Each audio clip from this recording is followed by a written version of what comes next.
Anyway, hey everyone, and welcome back to Questing through Elystra. Happy Christmas Eve to you all. I hope you're having the most amazing Christmas time. I know we are. So, how is everyone doing today? Not the first person, but it never works. We all do it. Back to type. And it's always Chris. It's always Sancho. Chris, how are you doing, mate? Yeah, I'm all right. Looking forward to Christmas tomorrow. Definitely. It's nice to have us all here. Yes. Be here nice. But it's been a crazy year. It's been really nice to have you all join us. Actually, I'll say this before you start. It's been really lovely to have you all join us. And all these adventures, Bray's just absolute craziness. Loren just ready to just basically probably punch Bray due to his craziness. Kaz being the just calm and collected gnome that he is. And William just being William, being actually really adorable. I didn't expect William to become this like really sweet character. But it is so nice. But yes, so as always, before I get started, my usual quick shout out to all different tools. So session music is Pocket Bard. The podcast intro itself comes from Corn of Music, and today's battle maps will be from Chepku and Might of Merchants. Yeah, Might of Merchants. Apologies, I don't have my glasses on. You can find all of our links, all the stuff. It's in the link tree. You know where to go. I've told you often enough. So, without further ado, let's begin with today's one shot. 'Twas the night before Questmas, in fair Elystra's glow, where hearths burned like embers neath blankets of snow. The Tinsel Tavern was merry with laughter and song, as adventurers rested the night deep and long. Kaz nursed his ale with a rogue's knowing grin, while Loren told tales of the battles she'd win. William cast sparks for the children's delight, and Bray shared some stories in the soft candlelight. But outside the inn, through the frost and the chill, a shadow drew near from the crest of the hill. A knocking resounded, 3 thuds and a stomp, that echoed through timbers with thunderous pomp. The door creaked ajar, and there in the glow stood Rudolph the red-nosed, half buried in snow. His eyes full of worry, his breath turning white, a scroll in his mouth, tied up tidy and tight. The note read in haste, with words dark and dire. Krampus has taken Saint Nick to his spire. He shackled the reindeers in chains made of frost, and if dawn should come, Questmas is lost. Rudolph stamped twice, and his nose burned bright red. The others are gone. They've taken his sled. Your heroes of legend, I beg you to stand. A journey with me to the frozen Crampland. The tavern fell silent, candles all swayed, as destinies called through the rafters were played. With weapons and courage, you rose one by one, to face the dark creature and see justice done. So gather your courage and tighten your gear, for Questmas depends on the 4 heroes right here. Through peril and snowdrift, through laughter and fright, may your dice all roll 20 this magical night. So, as we begin this one shot, as you are all in the Tinsel Tavern with Rudolph beside your table, what would you like to do? Dear, oh dear. That's a very, classy pun from Dudley for once. I know, it wasn't a dick joke. You got that at the start of the recording. True. I guess Bray will make his way over, seeing he's just joined up with the fucking animal keepers. Yeah, so as you go across, Rudolph kind of with, as he's dropped this scroll, that was in his mouth, and he looks up at you, says, Bray, can you help us? I mean, I'm sure we can try. Here, Rexy, read... Fucking Rex. Loren, read this! And I hand her the scroll. She just takes the scroll, looks at you and be like, I can't read, yet you can't even remember my name? What kind of insult is this? And she'll just pass the message over to Will. A funny one. I grab it. I'm going to untie it and open it up. Yeah. So as you say, it's a very It's that. it's a very rushed note on this. It's really sketchy writing, and it essentially just reads: "Krampus has taken me and the rest of the reindeer. We need your help." It says, "Have a Merry Christmas and have an ale on Santa." Perfect. We get to stay here. No, it doesn't. It doesn't say that, guys. Saint Nick needs our help.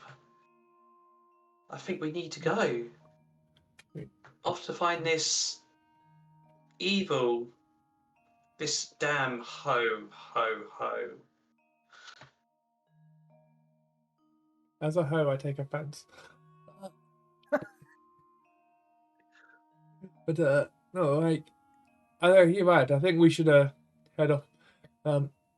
Unless anyone decides we want to go south instead of north, I'm sure we can just migrate south for the warmer weathers for the winter.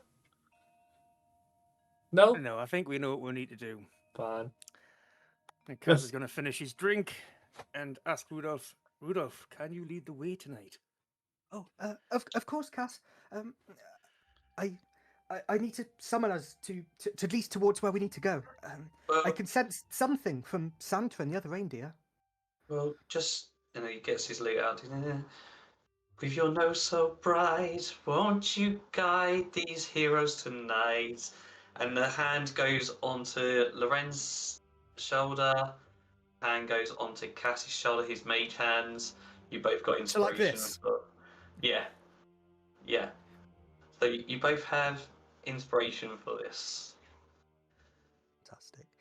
Well, And I will say one thing you do notice about Rudolph, which is slightly different to like the typical Rudolph we know. It's a very simple reindeer. He's quite shaggy. There's quite kind of his fur's quite bedraggled. It's quite, you can tell he's definitely been through some sort of rush and some sort of just something not so nice to get here. The usual red nose is a bit different. It's more like a crystal ore nose. But you notice with at the minute it's very dull. It's not really glowing. It almost looks as if it's like one of those see-through things that has like a light in it and the light glows it. The light's dim out of his nose.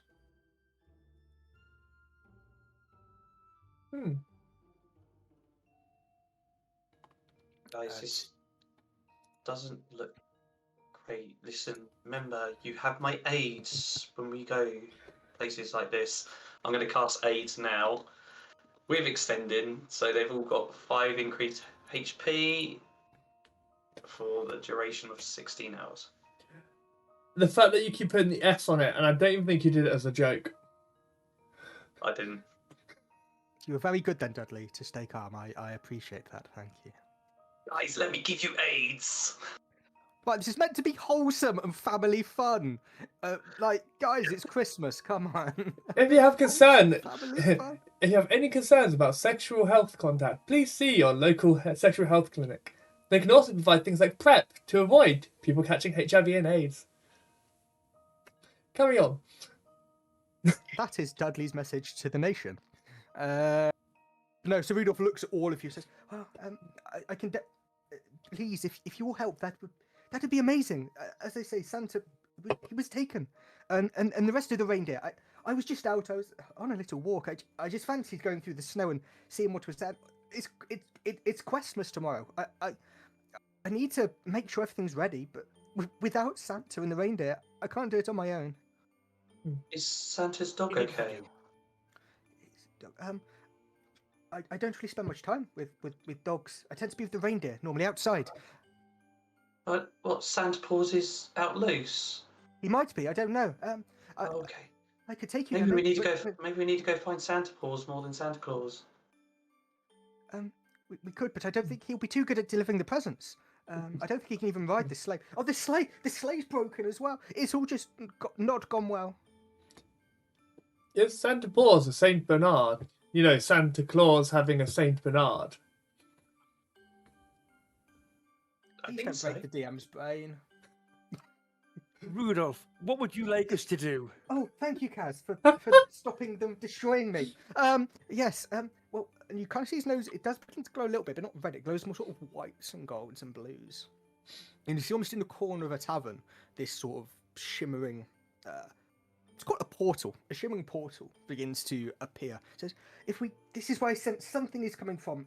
it might be Santa. It might be this sleigh, but something is definitely coming from this direction. Time to go. Right. And I'm going to start make my way towards this portal. As is Loran. Allons-y, mes amis. I'll see you guys later. No, I'm coming. So, as you guys head through the portal with kind of Rudolph sort of nudging you from behind, you feel like quite a warmth as you initially go through the portal. You feel it swirling around you, see these whites, these blues, these golds as you're going through. Then suddenly it switches to sheer coldness. And you emerge in essentially a white-out blizzard.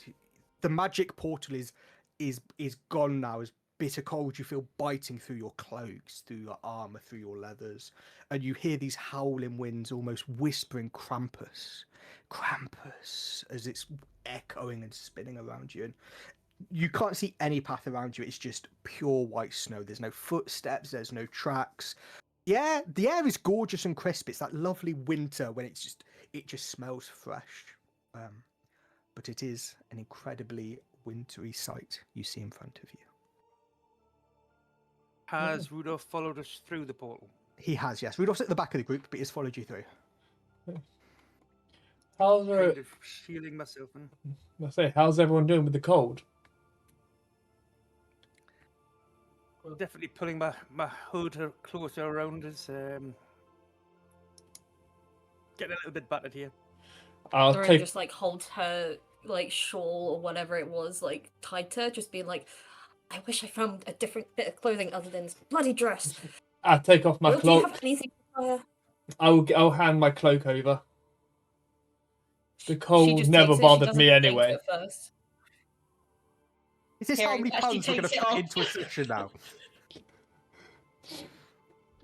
I'm used to the cold mountain lands. It's sort of my expertise. How deep is this snow? So, like Kaz is fine. He's not like gonna. You're not That's gonna. fine, You're not gonna lose Kaz. But it is deep. It's probably like half a foot deep, but it's not gonna cause issue. So you lose your gnome friend in the snow. But as you're kind of there, Rudolph kind of goes to the front. Whoever's kind of near the front says, "I'm sorry. I didn't know it would be like this. I thought it'd be like." Well, not as snowy, anyway. I know it'd be cold and windy, but I didn't expect... Well, and he kind of looks around as if we're sort of gesturing. Well, I didn't expect this. It's no Any idea worries. which way to go? I don't know, but I think we need some sort of shelter. If we're to go, and you kind of see... the slightest glimmer of red kind of goes more about his face, like lighting up his cheeks. Says, I think I know where...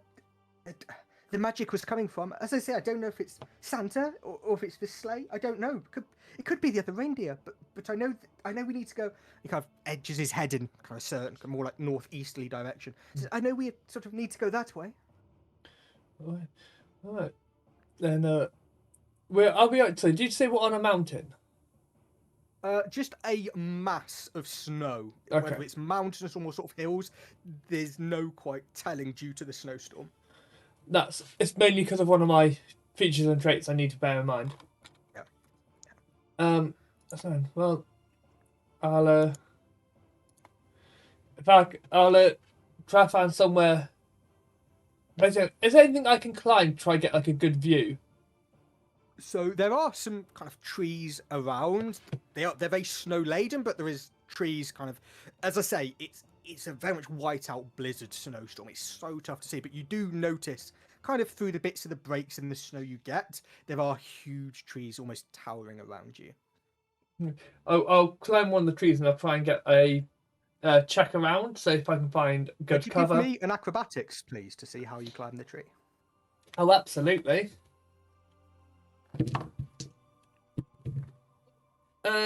13. Cool. You succeed. You're not as quick as maybe you might be. The snow and the ice is on this. Yes, you're used to snow and the ice in the mountains, but it's slightly different when you're climbing these trees laden in it. But you make your way up, and as Bray goes to survey this white landscape, there's not a ton you can see. There's more trees. There's more kind of just pines and we've learnt in this group I don't know trees, but there's a lot of trees, different kinds, different varieties. But as you do look, you notice there's what can only be almost described as it looks a bit like a ruined fortress to an extent. It's very destroyed. The walls are barely there. It's more just like the layout is still there. It looks like maybe it might go sort of 4 or 5 foot high, some of these walls, but it's the only real sense of reprise you can see, and that's maybe you're guessing in this weather, probably an hour to a couple of hours of trudging hard through this snow to reach it. But that's the only real landmark you're sensing. Right. Just sort of Iron Man jump off the tree, superhero landing. Slip and fall, land on my 50 face. points of fall damage. Land, Snow slip and just fall. flies up over him. Go brush it off of Kaz's head. Sorry. Right. So, in that general direction, we have a fortress. It's the only thing that we can find, or I can see, that might provide a level of shelter and accommodation. I'm also guessing there might be, for some storied reasons, that it could be the place we need to go, because a ruined tower seems like a great place. A ruined castle, sorry. Seems like a great place for Krampus and a bad guy to hide. Either that or this is all a trick and Santa's just trying to get us and kill us. That'd be a good twist. That might be next year. Well, it's no good standing around here. Let's go. Hello, buddy. Could I please get a survival check from Kaz, Loren, and William, please? It's possible. Not really. Can I give someone help?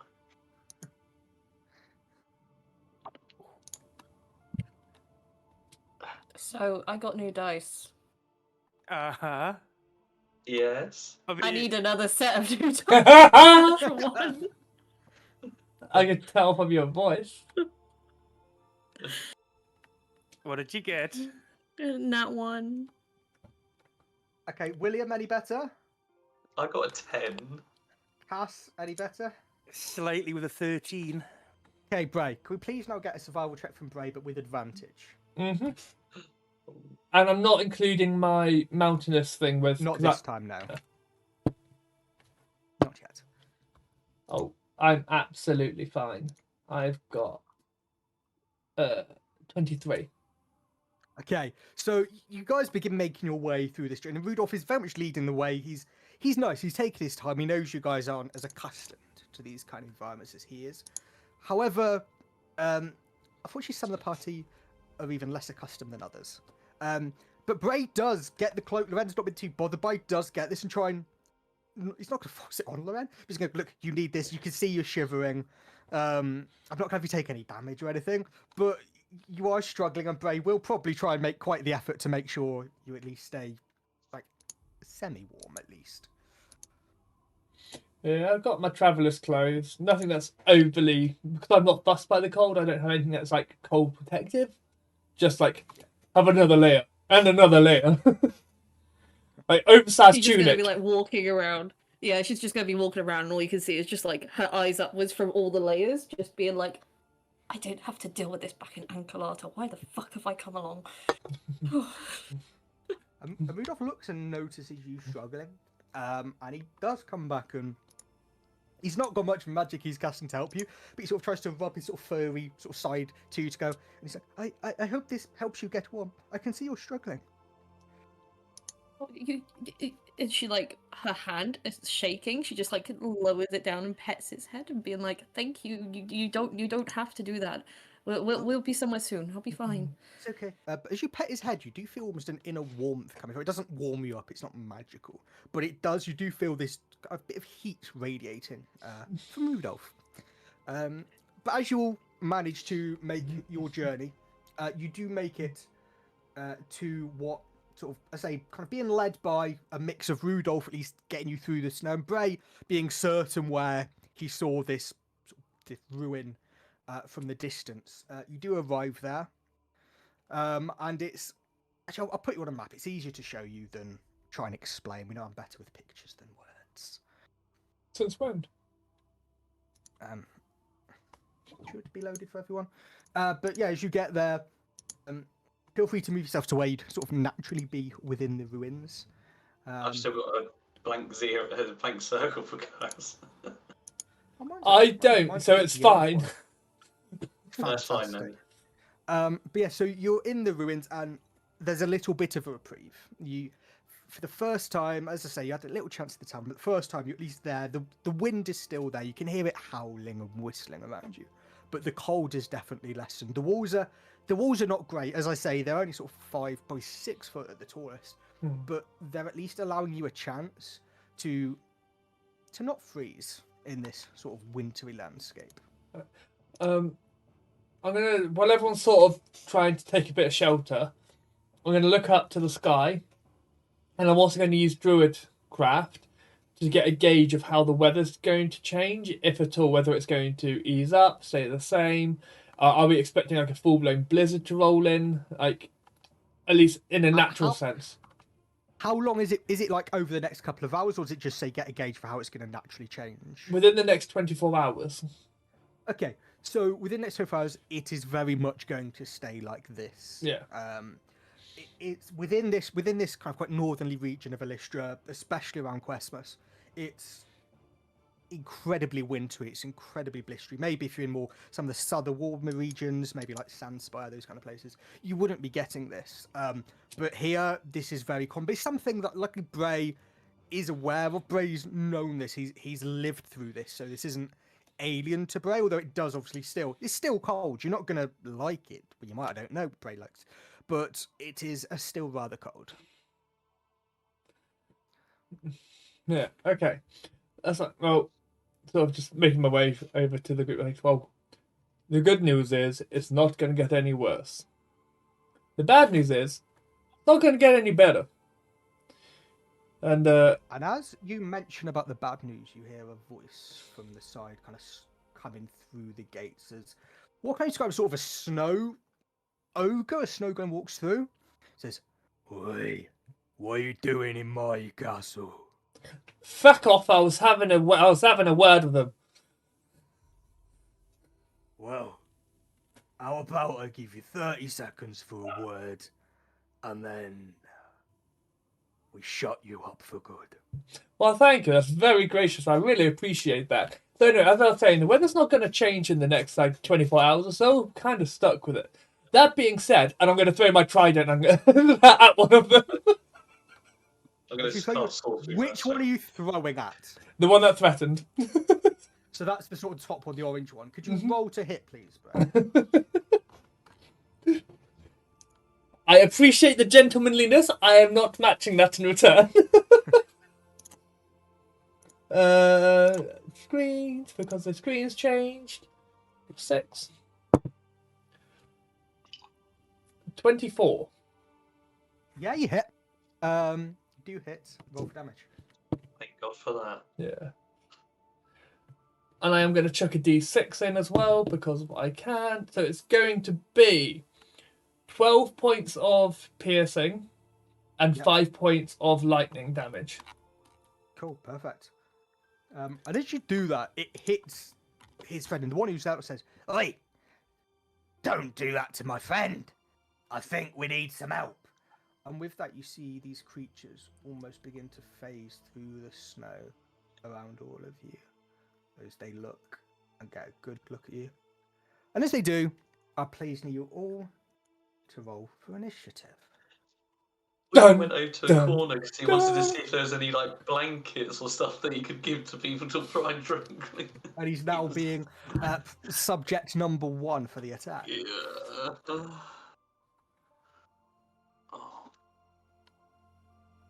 Bless him. Bless William.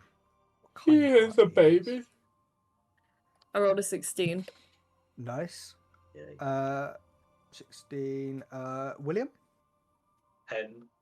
10. Kaz? 23 total. Brilliant. And Bray? I got the lowest. I rolled 6. Oh. Okay, well, you rolled 1 below Rudolph. So, start of the round is Kaz. So, Kaz. Oh, I've got to change to combat music. I always forget. There we go. Is there Good. Christmas combat music? There is. I don't know how it goes. I've not actually listened to it yet. I like that. Right, okay then. I'm going to start by using my bonus action to give myself steady aim, which means Nice. I can't move, but I do get advantage on my attack roll, which I'm going to use against that northernmost creature that phased through the wall. Yep. Door on the top right. Yeah, exactly that one Perfect. there. So let's see if I remember how to do an advantage. There we go. 24 to hit. Yes, you are hitting that. Damage off the crossbow is 9, and then sneak attack, which is the whole reason for using steady aim, is an additional 8. So Nice. 17 damage total. Amazing. So you look at this creature.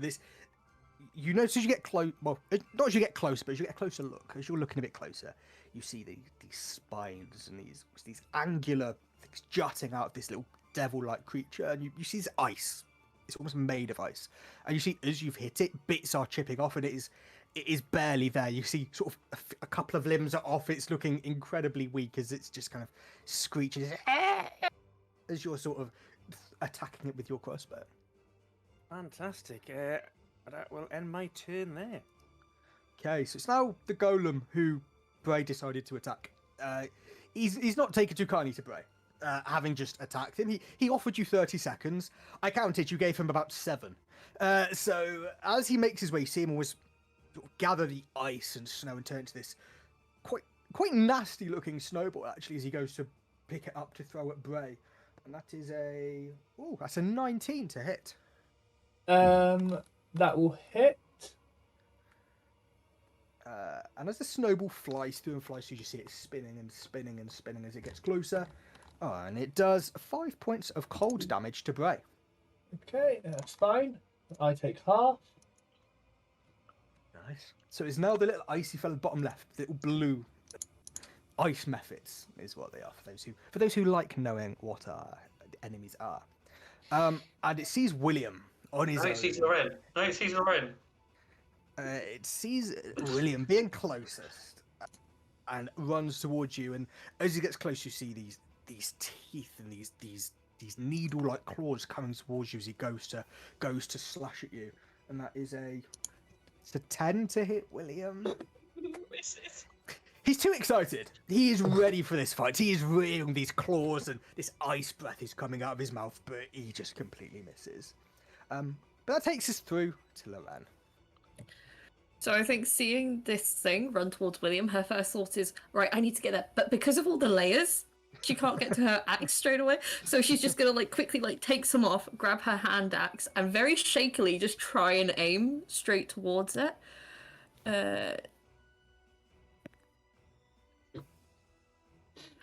24. Yep, that hits it. Finally, yes. Right. 5 damage. And is that the one by William, we said? Yes. Yes, cool. Perfect. Is that Loren? Yeah, she's just gonna keep taking her the layers off so that she can get to her actual axe. So yeah, that's it. Fantastic. So it's now the ice method at the bottom who haven't seen Bray attacked but not take much damage. It's not sure, but this one's going to charge after Rudolph. And go and try and claw at Rudolph. And that does hit. So it does. How much? Hang on. It wasn't an. Does one I point, don't know what. it does 1 point of 1 damage to Rudolph. I was tempted to silvery bath, so I didn't know whether to or not. I don't want Rudolph to die. don't That is not family and wholesome, is it? But that is that method. It is now the one at the top who haven't been attacked by Kaz. Is going to equally try and chase with his claws towards Kaz. And that is a dirty 20 to hit Kaz. Oh, that definitely hits. And as he charges this time, he does 2 points of damage to Kaz. He's trying. He's very trying, but I'll take that Incredibly damage. trying.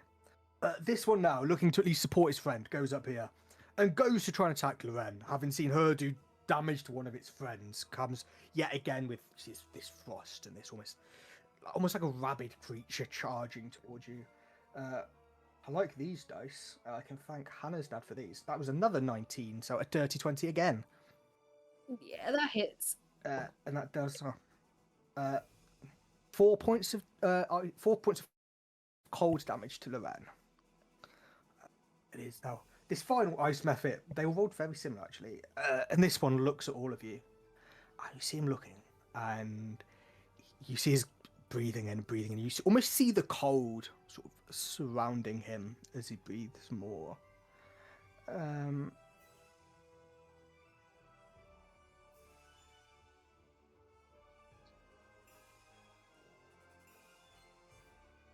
Let's keep Bray and Rudolph on that one.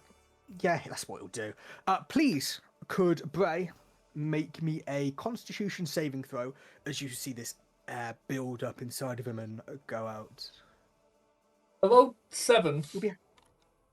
Cool. Rudolph passed. You rolled a 7, and the Ice Method rolled a natural 1. So They're immune to cold, though, aren't they? who knows? Bray would know that, yes, they are, to be fair, having been from this region. That's 11 points of cold damage to Bray. Reduced down. And yeah, they are immune, so that's fine. But that's their turn. But yes, Bray would 100% know about ice methods. It's something he might not have necessarily encountered them as such. They might not have been something that was where he was from, but it's definitely something he'd have heard stories about. He'd have heard tales. Yeah, the mother's telling the definitely child sense. how to. You need to behave, or the methods will come and take Yeah. you away. Exactly, it's exactly one of those kind of Yeah. things. But that is the end of the group of methods. It is now William's turn. William, look, I've looked. He's looking at this. He realizes these are creatures of ice. I'm gonna say that. It's quite. Say, they're not living. They're not. I can do this. I can do this. I am gonna take an attack of opportunity by moving over here. Okay. I know I will. Oh my god, a 19 again. I need to get these dice checked. Dirty 20. I'm gonna take it because I want to keep my reaction. Okay. Does 6 points of cold Oh, damage. I shouldn't have taken it. I regret having Should made not have done that. If I said like 1 or 2, I'm like, yeah, like, sure, I'll take it. He's gonna start glowing, realizing that everyone's kind of innate in sorcery. He starts hearing the tick, tick, tick, tick in his eyes. Blue, green, blue, green. You see the 2 mage hands come out, almost making into boxing fight, like he's ready, like they're ready to punch stuff. And then he's got a twin spell, and he's going to aim for the 2 in front of him, one on Rudolph and the one on Loren. And he's going to cast Sorcery Burst. Cool, so we'll do the left one first, the one on Loren. The left one first. 19. Yep, that hits. Okay, and then that's a 9 on the one with Rudolph. That doesn't hit, I'm afraid. Yeah. Okay, so the one that did hit, I need a D8. There's my lovely D8s. And I'm doing fire. Okay, nice. Ooh, I rolled an 8. So, Sorcery Burst. If I roll an 8 on a D8, I get to re-roll a D8 again, and I can keep doing this until, well, the amount of Charisma. As long as I roll an 8, I can do more damage. So, 8. And a 2, so 10 damage. Cool. So as you hit it with this fire, you see it almost begin to melt and melt as you see the body. However, as it gets to the point of about to die, this creature just explodes and shards of ice fly out everywhere. Could Loren and Rudolph please give me a Constitution saving throw? Rudolph failed. 19. Cool. You passed, but you said you take half damage. That is a 8 points of cold damage, so half to 4 for you. And Rudolph is taking these hits. He's okay. He's okay in the cold, but he's taking some hits. Yes, that ice method is dead, William. Okay. I'm going to put that onto my kill count. That is bonus action to do that, action to attack, and he moved. Yeah, that. You twin spelled. Second one. He missed the I second one. rolled the second one. Oh, Yeah, sorry. he rolled them both at the same time. Yeah. Yeah, I rolled both the attacks and then rolled. Sorry. Yeah. He missed, but thank you for reminding him that he missed. I love that. Yeah. Love the Cool. camaraderie. Is that William? That is William. Okay, so it's now the snow golem, the other one, the one who is not impressed about the trident being thrown into his friend. He's going to charge down here with this kind of aggression. I've seen Loren almost as the biggest, largest threat. These golems aren't the smartest. They tend to go, who looks like the biggest dog in the fight, essentially. They've gone straight for Loren. And he goes to try and slam you with these huge iced hands. First one's a 13, so that will miss. Second one is a 7, so that will also miss. The golem just stands there. He's not too happy himself. It's now Rudolph, who sees the ice mess in front of him. And you see Rudolph, and he just looks over to Loren. He says, Loren, I'm definitely going to help.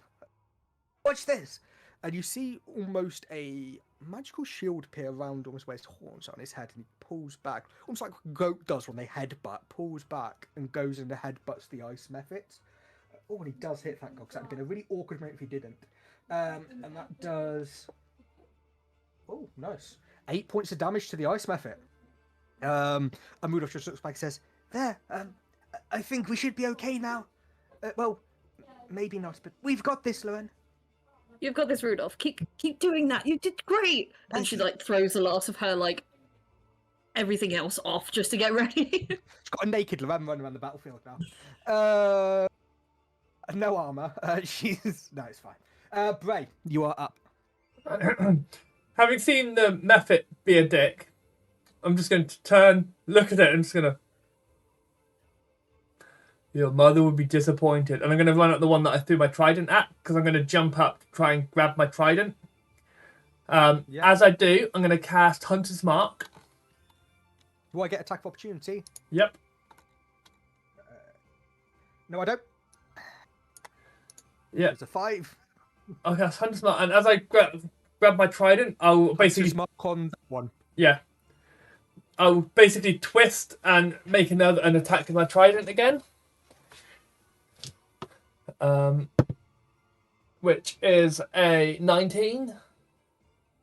Yes, that hits. And as part of that attack action, because I've got weapon masteries now, I get to make an offhand attack with my dagger as part of the same attack. Yeah. I love weapon masteries. They feel so video game-like. Yeah. I just love them. Which is 15 to hit. That hits as well. I also need it to make a con save, I should have said, after my first one, because unless it's immune to being knocked prone. No. But I did roll a 19. That's fine then. But both hit, so it's going to be...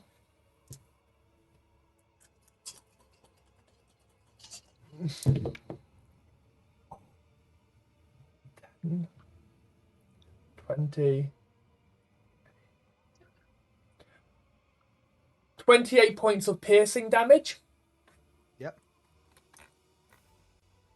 And just because I can, I'll chuck the extra d6 of lightning damage in. Cool. For an additional 4 points. So that'll take it to 32 points of damage. Cool. So this creature is struggling. You've gone into it, you've attacked it, you've shocked it. It is looking so weak, and it's almost where it's sort of resting one elbow almost on the ground with its kind of knees bent. It's just holding itself up with as little as it can do. I lean into its face and say, you shouldn't have threatened us. I gave you 30 seconds. You threatened us. That's 5 rounds of combat I gave you there. I only needed the one. I'm not dead yet. Yes, is that Bray? Yes, it is. Okay, Kaz, you are up.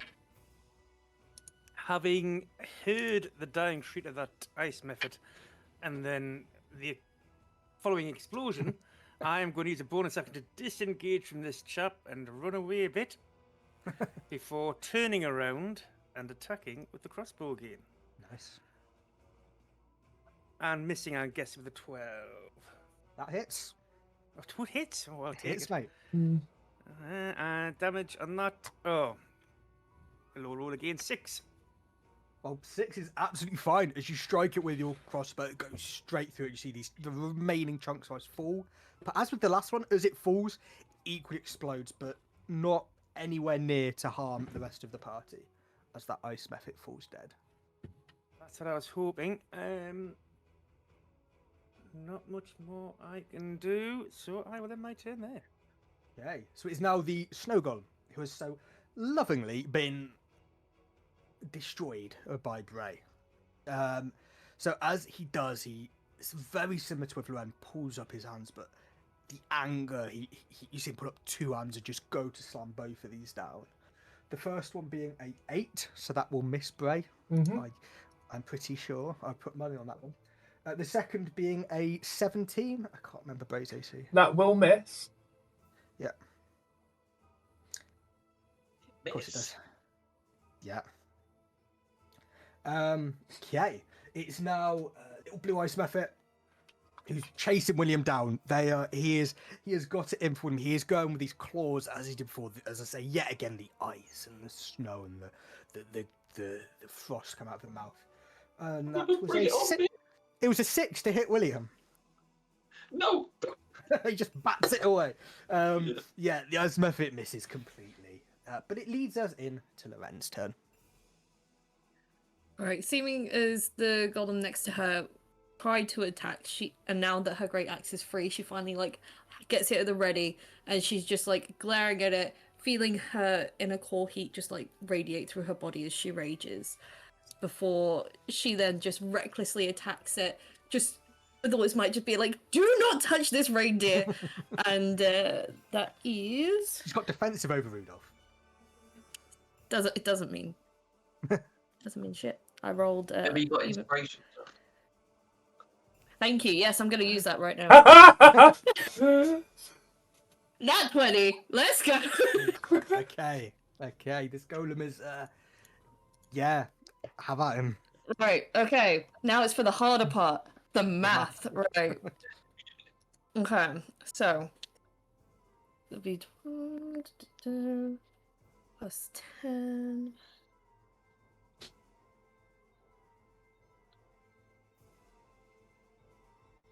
I think that is 25.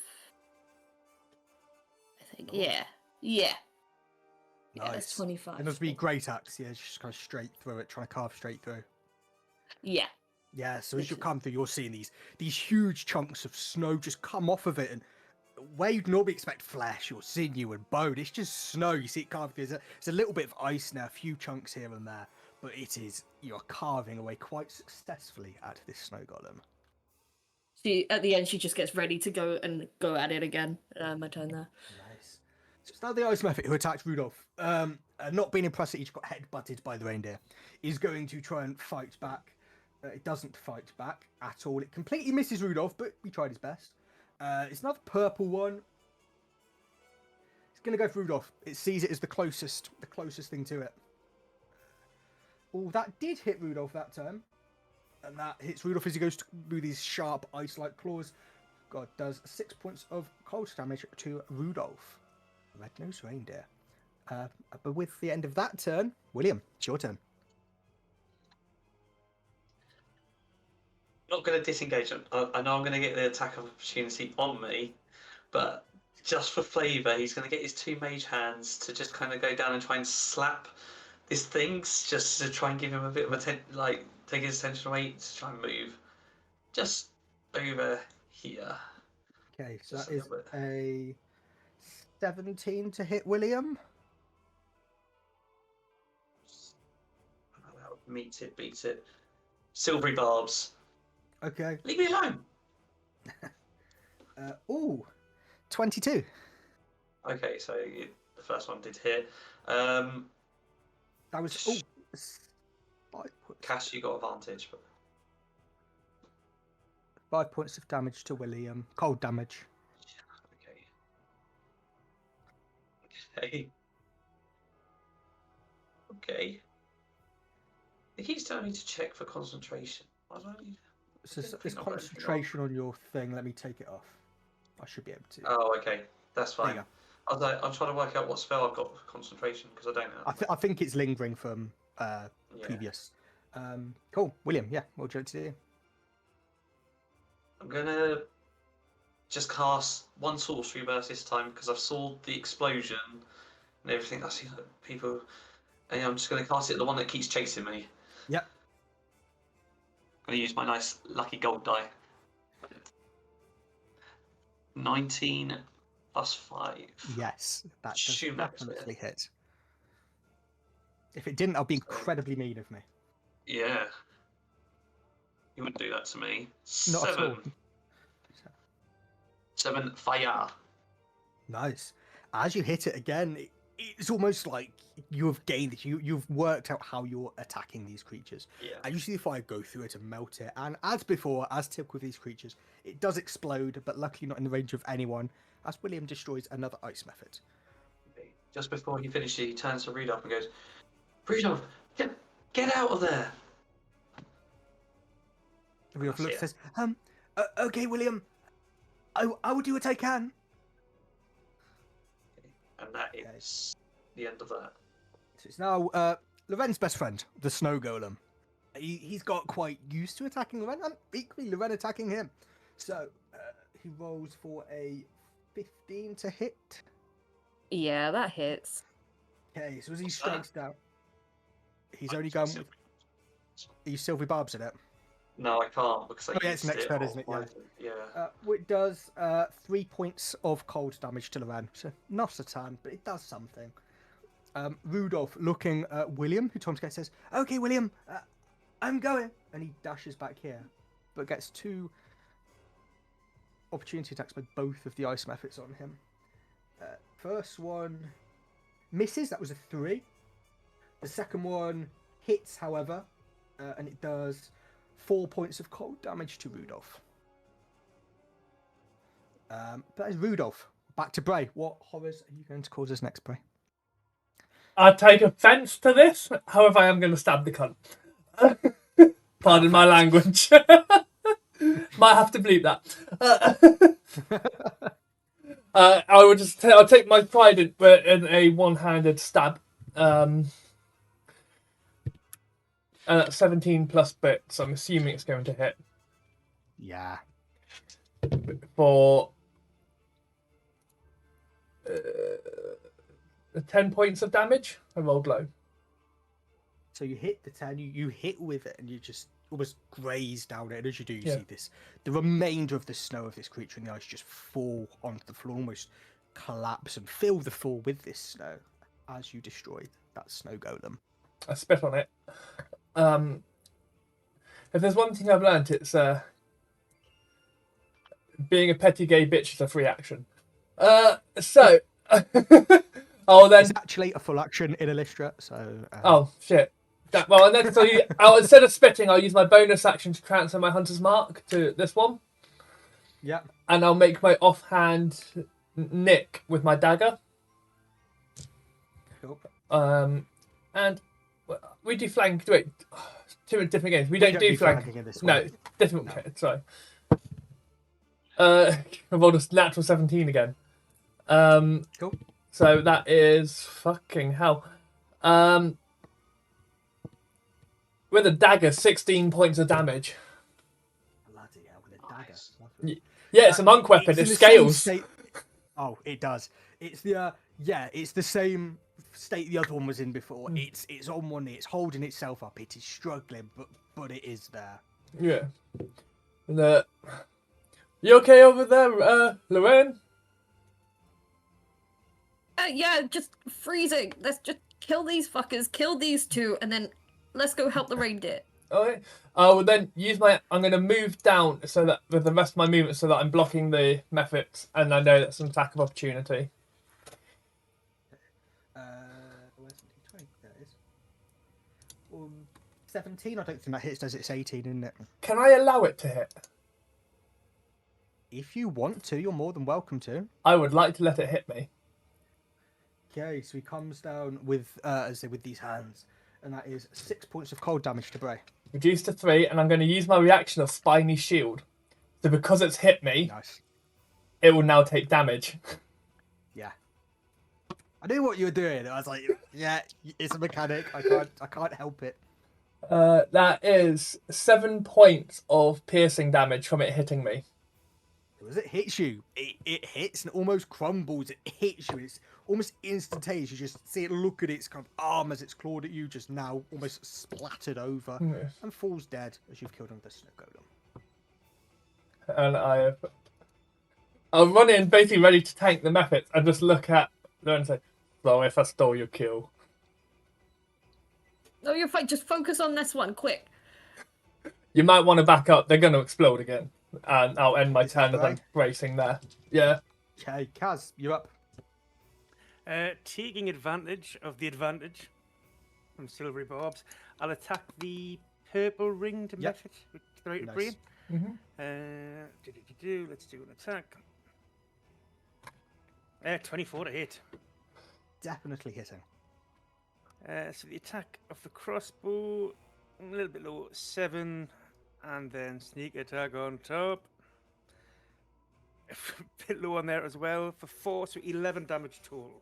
Cool. As you hit it, Kaz, obviously got accustomed to this, destroys the ice method. Which with it Sorry! does explode. I need Bray to please make me a Constitution saving throw. That is... I'm going to use my heroic inspiration that I have had saved since he gave it to me for my amazing role-playing before. Yeah. Because I rolled low. That will make that a 14. Cool. So that passes, but you still take half. Yep. You take 4. Oh, max 8. So half to 4, but it's cold damage. So Yeah. So then halved again to 2. half against 2. Yes. And I passed my concentration check. Amazing. Loren, you are up. Seeing as that one's exploded, she is just aiming at the other one now. She doesn't really care if it explodes in her face. She's going to try anyway. She's just going to say to Bray, "You're the one that will need to get back." So she's going to then recklessly attack with her great axe. Nice. That is... Oh, I don't know why I'm counting. I know it hits. That's like 23. Yes. Right, and then... That should be... 13 damage. Cool. So I will ask, could I have a Constitution saving throw from Bray and Loren, please, as you completely shatter the final ice method. That's a 10. Cool. 21. You both pass. You do take half, so that is 2 points of damage. So half to what? So 1 point for both of you. But as that finishes, you guys are now all out of initiative. Yeah. Lauren just looks at Bray going, "It's fine, you stole my kill. I got this one." And she's just like shivering, holding onto her wounds. Alright. I think we need to try and burrow in, and if there's time to have a little rest. So Rudolph looks and says, "There's definitely time. We need to get there before Questmas strikes. But that's what at least like 10 hours away. We've got plenty of time, everyone." Is there... So are people need to have a suggesting a little short rest? Yeah. Okay, so as the party take a short rest, we'll take our usual quick break here. Thank you for those who've watched the start of 'Twas the Night Before Questmas. We'll be back pretty much immediately for you, thanks to the joy of editing. So I'll see you all in about 5 seconds. Cheers, everyone. Cool.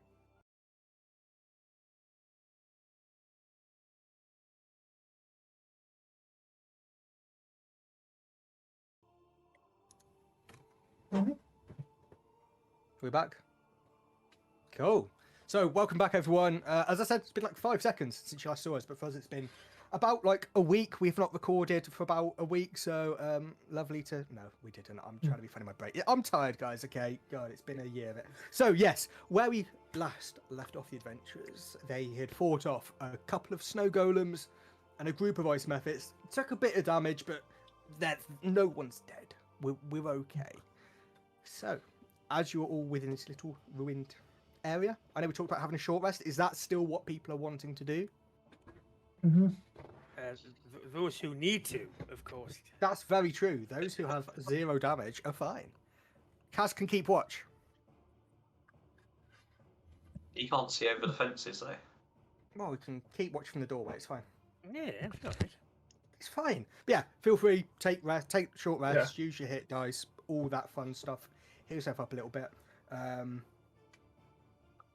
Cool. Okay. So you've all healed. You've had a lovely hour. Kaz has kept watch. Nothing untoward has come. Rudolph's kind of is laid next to him whilst this has all been going on. So, what would you all like to do? Moida. Right. Well, first of all, I'm going to ask Rudolph. Rudolph, with your nose so bright, any directions for us this night? Bray, there must be. Give me a minute. And he kind of trots outside and has a little look. And he comes almost immediately running back in and says, "Guys, there's a light coming sort of on the distance. It looks like fire or some sort of village. I don't know. It looks okay though, not dangerous. Well, I suppose you can't tell that from far away. But I'm sure it's fine. There's just some sort of settlement over there." Good as place as any to head to, then I guess. I mean, Loren really needs to get probably to somewhere that's a bit warmer. She's shaking nearly to the point that the ground's shaking around her. I She's know, it's literally turning just piling red. them back on. It's bad, guys. Come, I need warm, please. Of I course. send the well, mage hands to I send the mage hands over just to grab one of the what you're wearing, just to pull it in a bit tighter, so you can keep your arms in. Like the last one, I'm just going to use them to almost like an extra tightness bit for you. She's just like a mummy with the amount of layers, just like toddling along, being like, "Thank you." So as he sees you looking at it, kind of Rudolph will run up to you again as he did before, and just, no, it's not far. I think I've just locked my bastard computer by accident. Loren, it really isn't far at all. I reckon we can be there within an hour. It won't be as long as before. We will make it. It will be quick. Okay, yeah. I believe you. Let's go. Okay, so as you all... Oh, Bray, got anything? Is there from anywhere else before we set off? Ray's making snow angels because he's missed the cold. Fantastic. Kaz? Apart from picking up a bolt or two, no, I'm ready to rock. Cool. And William? The last thing William does is he just goes, "Listen, because we did really well there, guys. We're gonna save Christmas," and he's gonna, because I think you can do it on a short rest as well. I'll give Cass the inspiration again to make sure it's still running on, and I'm gonna give it back to Loren. So they both got heroic inspiration because of my backgrounds. Okay. Thank you. So you begin making your way, and Rudolph was right. It's a much shorter journey than before. When you're 20, 30 minutes into this trek through this snow, you can quite easily spot these lights coming from torches in front, and it is in fact a settlement. And as you get there, you begin to notice that these houses don't quite look right. They are a bit damaged. As you get closer, the bricks are not any you've seen before. They're sort of orangey brown in nature.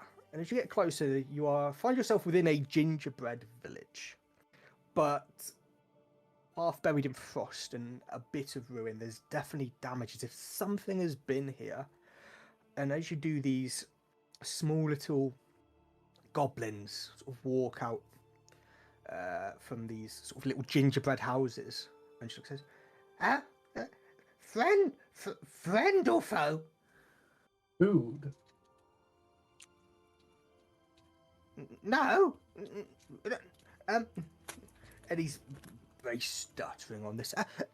We've already been attacked. Friend or foe?" What were you attacked by? We'll be friends. What attacked you? And as he's stuttering, another one kind of comes out. Quite a bulky, quite a burly looking goblin, but still still short. Well, it was Krampus. He attacked. Santa came to try and help, but the sleigh, it was destroyed here, and he took him and the reindeer. And he sees Rudolph, kind of beside you all. Says, him. He managed to get away. He must have got you for help, right? Yes, yeah, he came and found us. Did you say the sleigh's here? It's broken. Have But you, yes, it is definitely here. It's somewhere in pieces. No. have you been able to grab the pieces and bring them all to one location? We've not looked yet. I'll be honest. This only happened maybe a day ago or so. I guess, yeah, gingers aren't really good at being out in the sun, so must have to work at night. They're not ginger goblins. I just know the whole thing. I'm ginger, so I can take the mickey out of gingers. It's I fine. mean, well, if you wanted to try and gather the pieces, so while you get that sleigh, we can slay Krampus. We don't know where he's gone. He's gone somewhere. Which way did he go when he left? So one goblin points this way, another goblin points this way. Ah, okay. And Rudolph, whilst he's going, Rudolph, you hear this almost sigh. If a reindeer could sigh, Rudolph is sighing. And he says, "Well, if we find the sleigh, I can definitely. There's some magic definitely in me. I can at least use it to find where we need to go." Then let's start finding the bits of sleigh. So I need to ask, Dudley, Luke, what has just happened? Because I looked up and suddenly you're both wetting yourselves. For podcast listeners. It's not my fault this time. I really held What's it Dudley back. done, Jan? Luke, what's It was Dudley his done? face. It was his face. He dropped something, and his face to the camera was like the eyes of the cartoon. They went so big, and then he just disappeared. I've taken the wrap off my Kinder Bueno. Not sponsored. But the thing snapped, and then as the wrapper came off, it just fell to the floor. Oh. Oh, well. I ate it. He rolled a nat one on eating.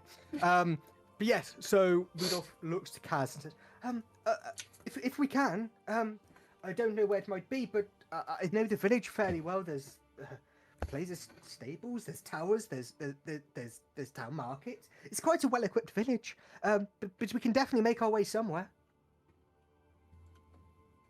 I'm going to start looking around for bits of the sleigh in that case. Okay. Is Bray going with him, or has Bray got other plans?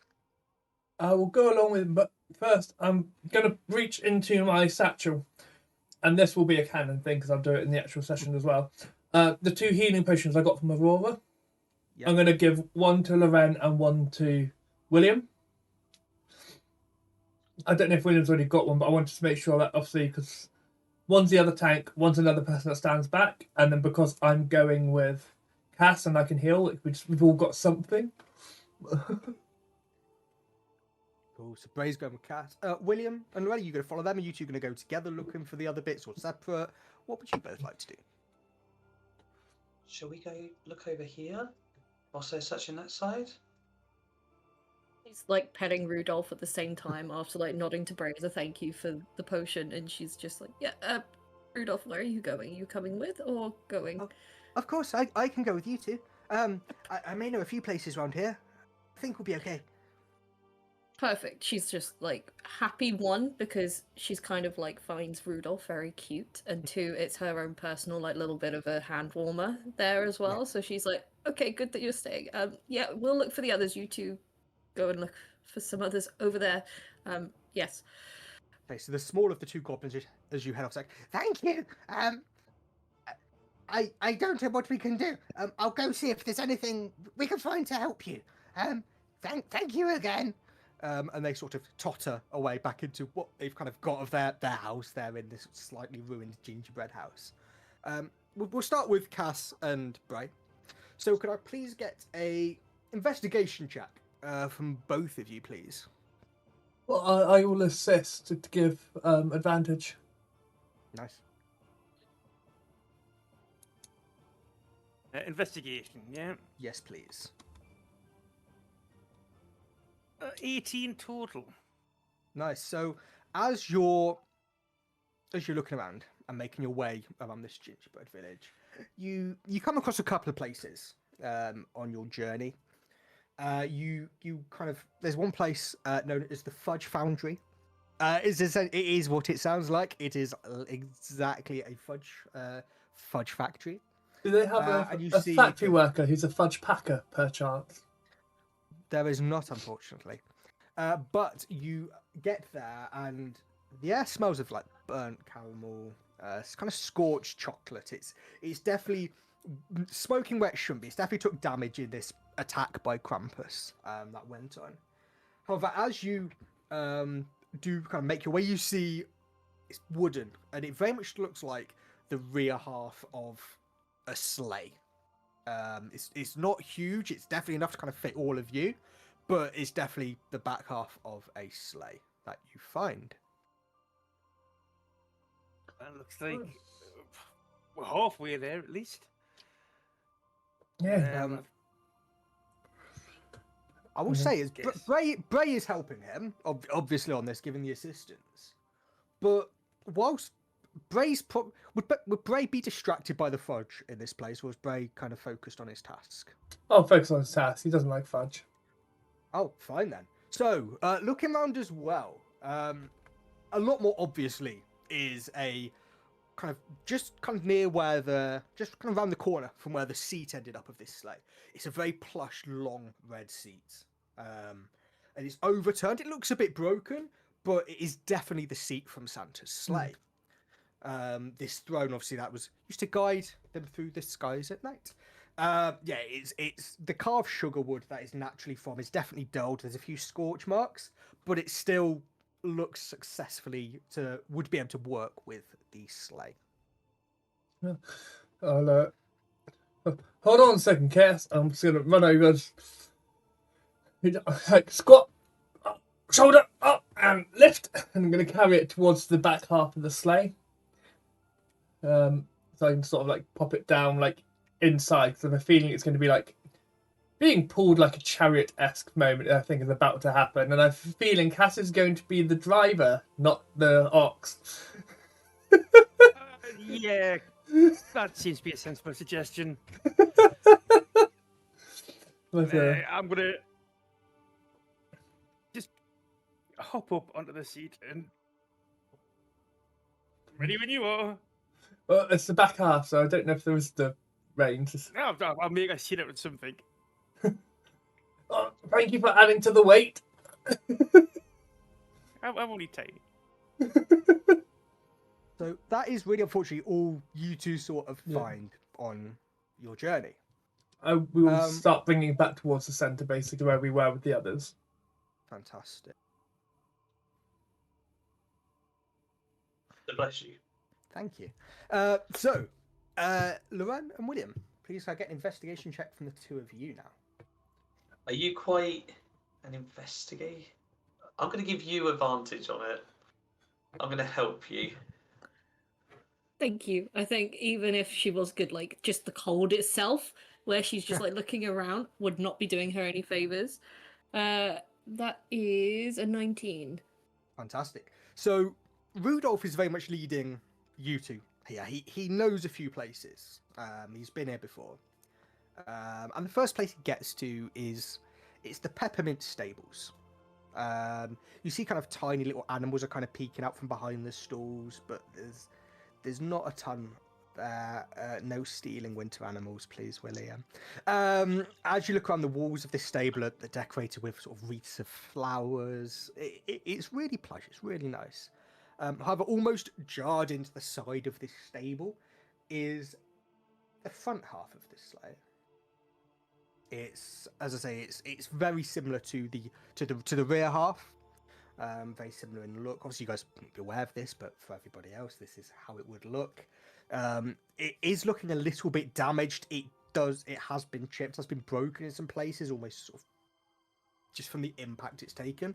And if as you do go to pull it out, you notice some of the animals have been chewing on this sleigh. It does look a little bit worse for wear, but you have managed to find the front half of Santa's sleigh. Can I ask, looking at where the break has obviously happened? Yep. Obviously, I don't know if any others. Can I see if I can see if there's any certain type of damage, like if it's been caught on fire? Yeah. Now you Especially give me an since I've- investigation check this time. Of course. That's an 8. Yeah. So it looks burnt. Where you're looking at the thing, it's definitely charred. It has been.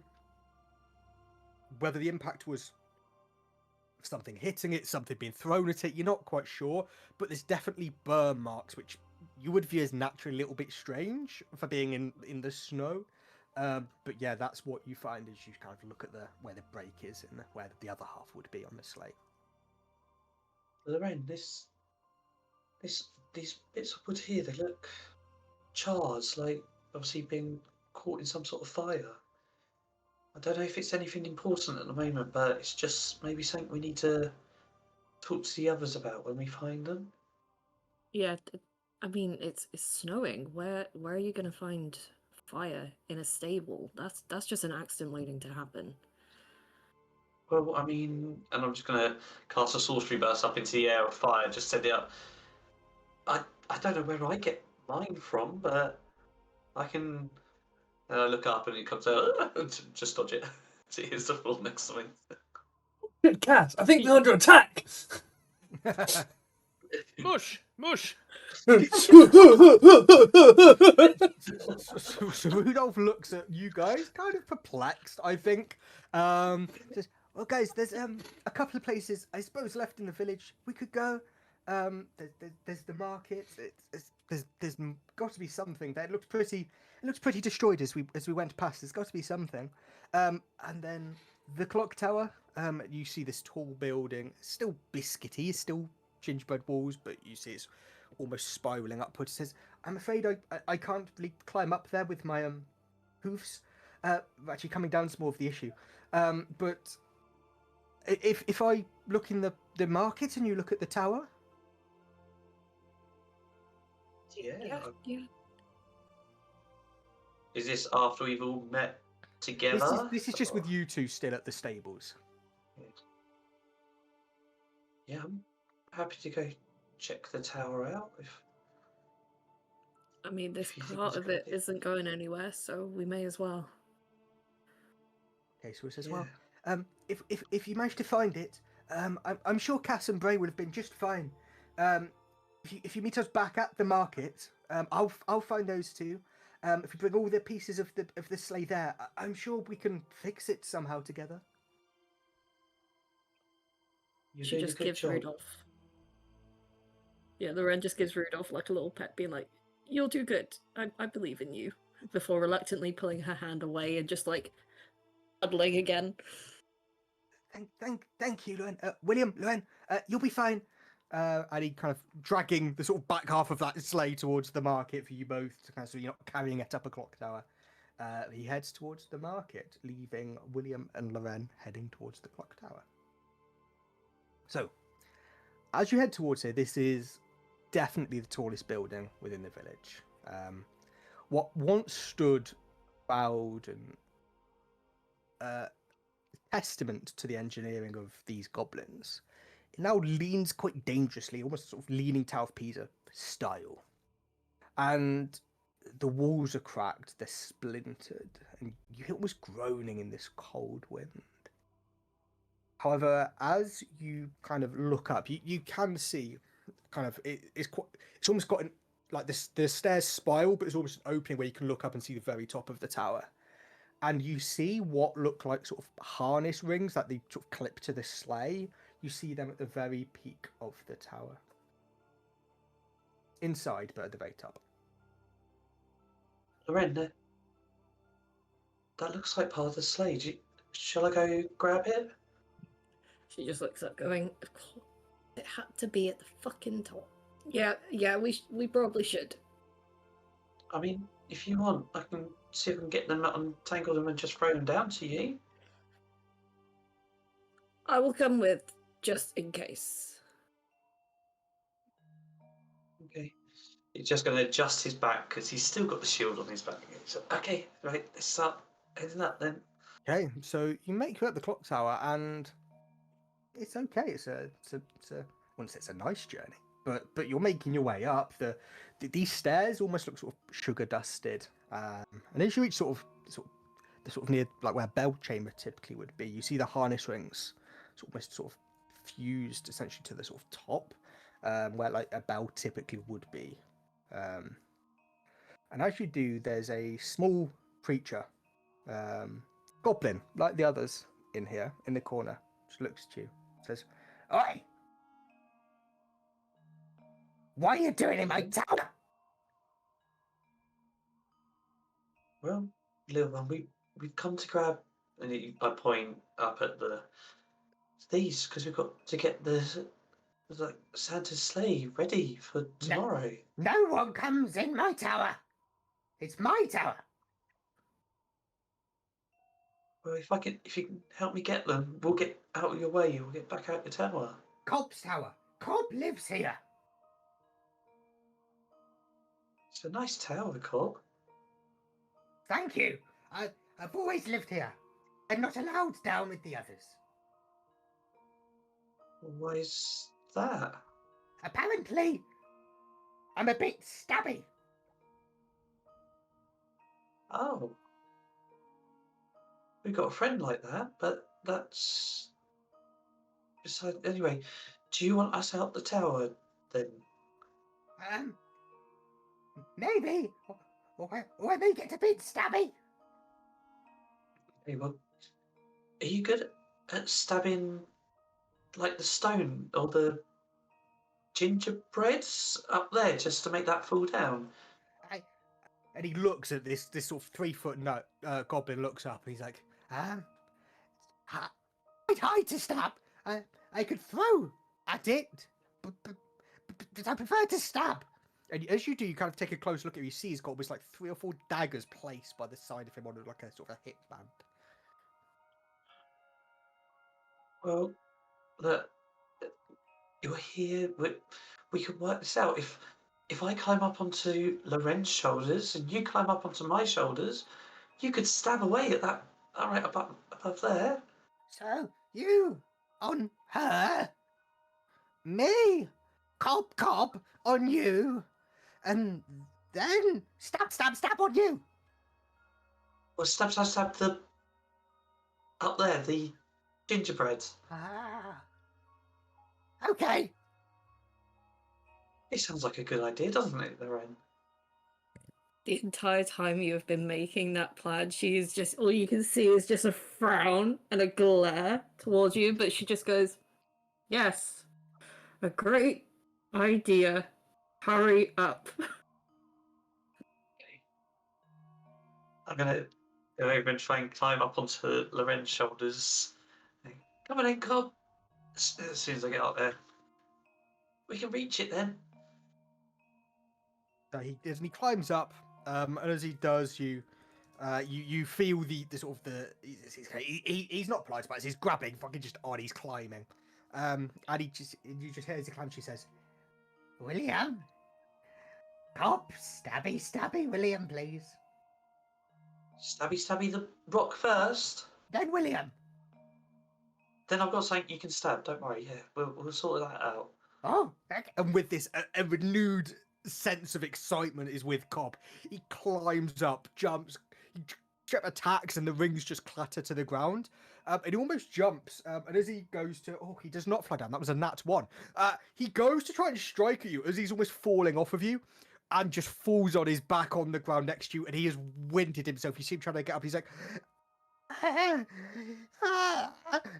Cobb hurts now. Oh. And he raises a little goblin hand. Can you help me up? Well, I've got to get off Loren's shoulders first. Sorry, Loren.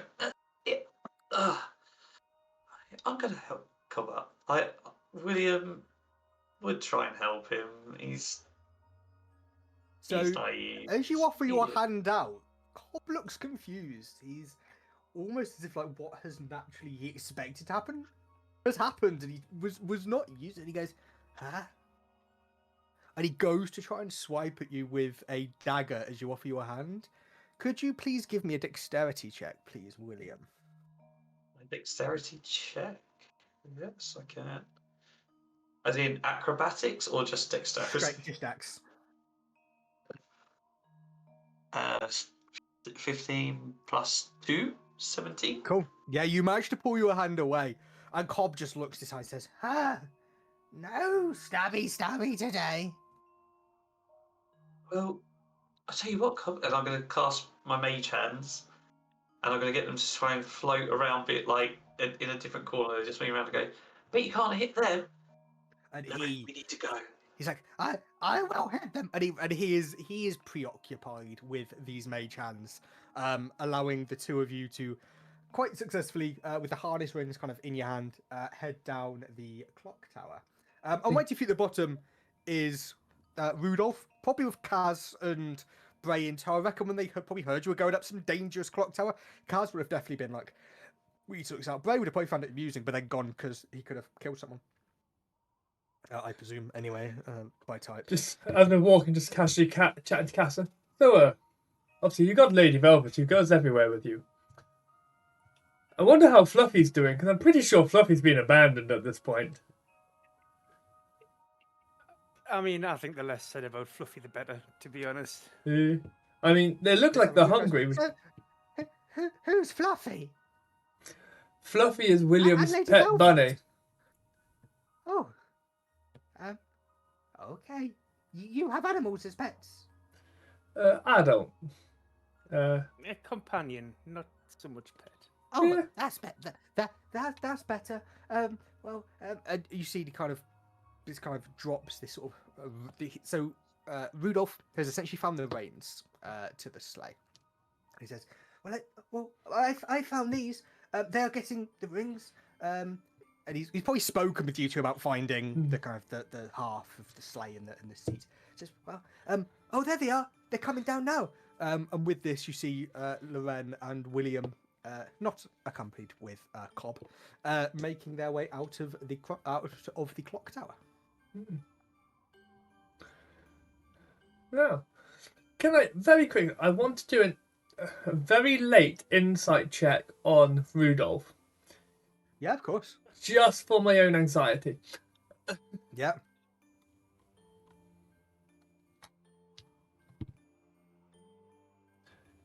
It's a 22. Yeah, Rudolph's completely honest. He just wants you to help him get Santa and the reindeer back. That's fine. Yeah, truthfully, everything he said. There's no deceit with Rudolph. He's a good boy. And they're like dragging the sleigh and wanting to pat him up. Like, I've only got 2 hands. I can't. Elbow, like pat. So as you all come back together, Rudolph sees the rings in one of your hand. Says, "Oh, you've got it all. If we head to the market, I'm sure we could find some sort of way to fix it." Are you telling me I've dragged the sleigh all the way here instead of to the market that we passed back there? You hear this sort of like a quite deep, strange laugh with Rudolph's high voice. He's like, says, I think so, Bray. And he kind of looks at all of you for support. He's like, but think of the exercise. I'm thinking of Loren's new fur coat. I'm turning it around like. Yeah. And just like going to Rudolph and be like, "Don't you dare listen to him. You're fine. You're I won't fine. do anything." He's an asshole. You're fine." Oh, thank you. Good to know. Anyway, you've got the rings. Amazing. If we go to the market, we can figure something out, I'm sure. Either way. So he leads you to the gumdrop market as Bray's lagging this behind him. Rudolph's already dropped the other half off at the market. And you get there, and you kind of all place the 5 pieces. They're there at the market. You've got the harness rings, you've got the reins from Rudolph, you've got the seat that Bray found, and you've got the 2 halves of the sleigh that the whole group found. And as you place it, Rudolph looks at you and says, Well, do any of you know anything about fixing sleighs? No. Absolutely nothing.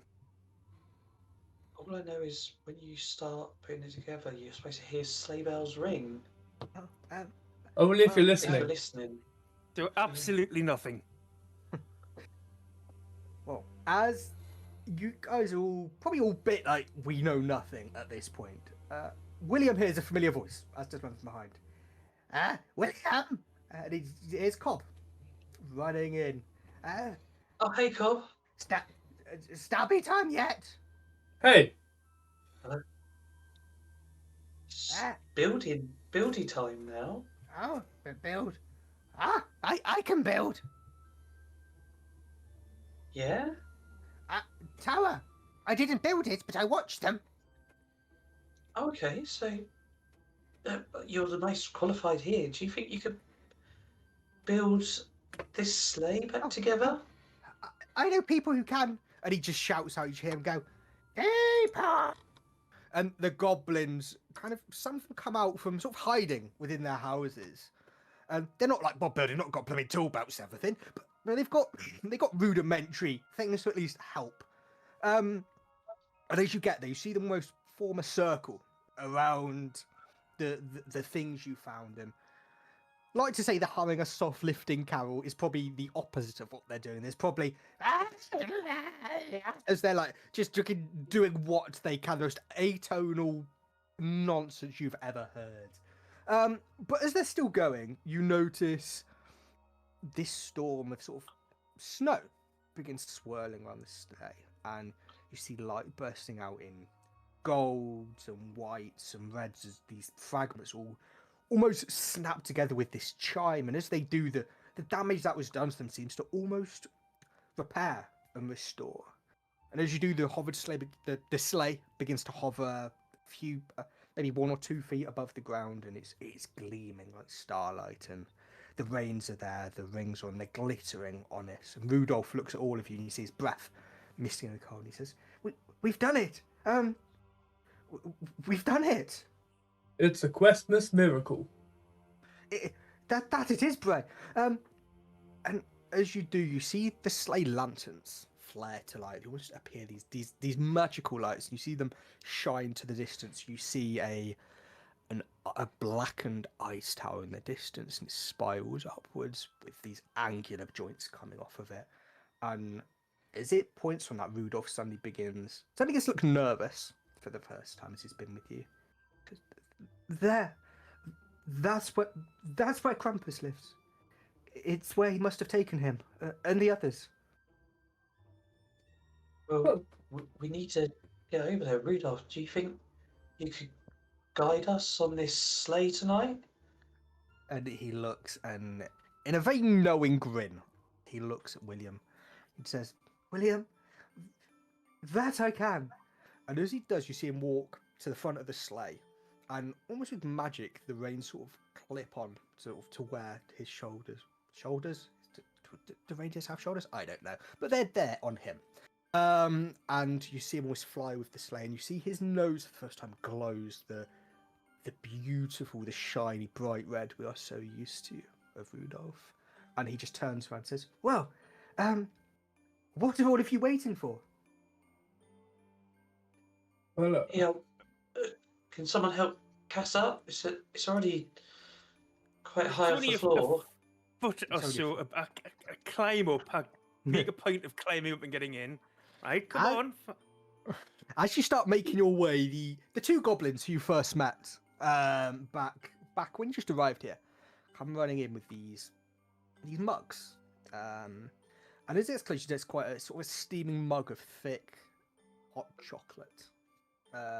You see top sort of melting marshmallows, a dusting of crushed candy cane on top. And they offer one to each of you and say, "Have these. We know we don't have much to give you, but these might help if you take them." Ren immediately just grabs it and goes, "Thank you," and like she's just like holding it close to get a bit of warmth, like just in the back, slinking. Thank you kindly. I mean, we understand it's not much, but we always appreciate leveling up. So we really like this. It won't do that. But anyone who drinks it, you do regain 4d4 worth of hit points. Which Kaz is fine, but So am I. perfect. Warmed us up. It's lovely. They found something for you. But is Wait. everybody in this sleigh? This is the moment before a boss fight where you suddenly find a loot chest full of healing potions. Exactly. And your game starts auto-saving. And you go, okay. Why is there a okay." campfire there? I swear I've just rested. Exactly. But yes, Does it give me my spell slots back? it doesn't, unfortunately. It's not that good. It's not that good of a cocoa. But as you make your way, you almost don't feel the sleigh take off. You'd expect it to be a jet, but Rudolph just glides as you're flying through the sky. Ray starts throwing up over First the time in- side. Yeah, he's not a fan. He's a little bit travel sick at this point. You get towards what Rudolph called the Ice Spire. And this is very much a jagged fortress of black ice. It kind of rises up before you up the mountains. Very much crowned with the storm clouds. Still the blizzard still raging around you. And as you begin to land, you see this huge, just say chamber, huge room in front of you. And Rudolph almost holds you all back. Because as he looks in, you see this huge menace of a creature with furs and a huge horns off the top of him. And he looks and says, "Everyone, that's him. That's Krampus. He has his minions with him." And as he looks, he points to a couple of sort of ice trolls, ice ogres, sort of guarding just before, and he's almost surrounded. There's a few ice mephits again, and there's some other creatures, hooded creatures that you can't quite work out. And you see beneath him there's this blue and white orb spiraling, almost, and you can almost feel yourself, not a temperature-based cold, but something inside, something pulling at you. Put your force towards this orb. And Rudolph just says, "That's where he has him. That's where he takes people and hides them. We need to get there. We at least need to stop him." How far away is Krampus? So, from you, Krampus is, I'd say, about 120 feet. Okay.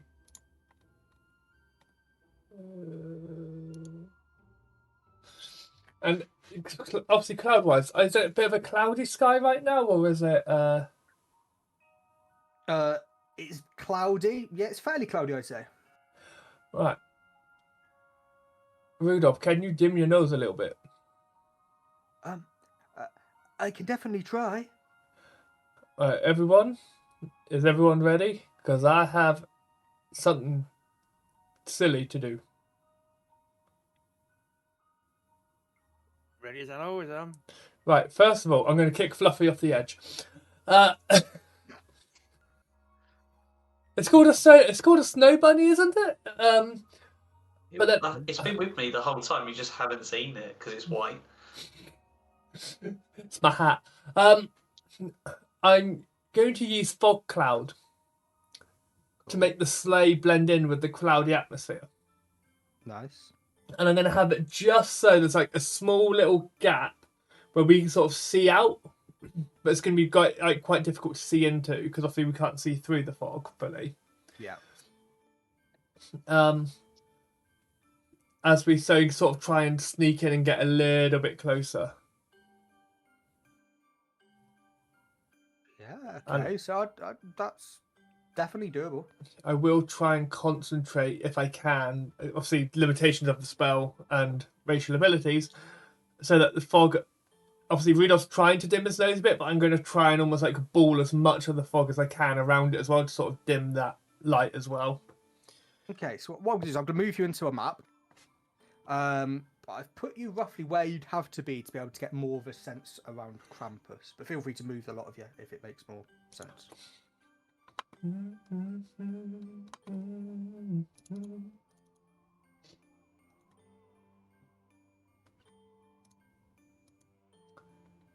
We're still in the sleigh at this point, yeah?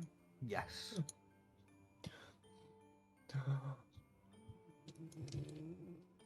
Oh shit. Oh shit, twice. Right.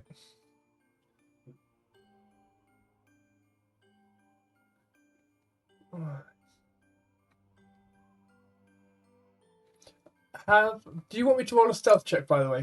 Or has that sort of kept us hidden a bit? Fog clouds helped with that. If you hadn't, I'd have got you to, but... Yeah. Right, everyone. What are we thinking?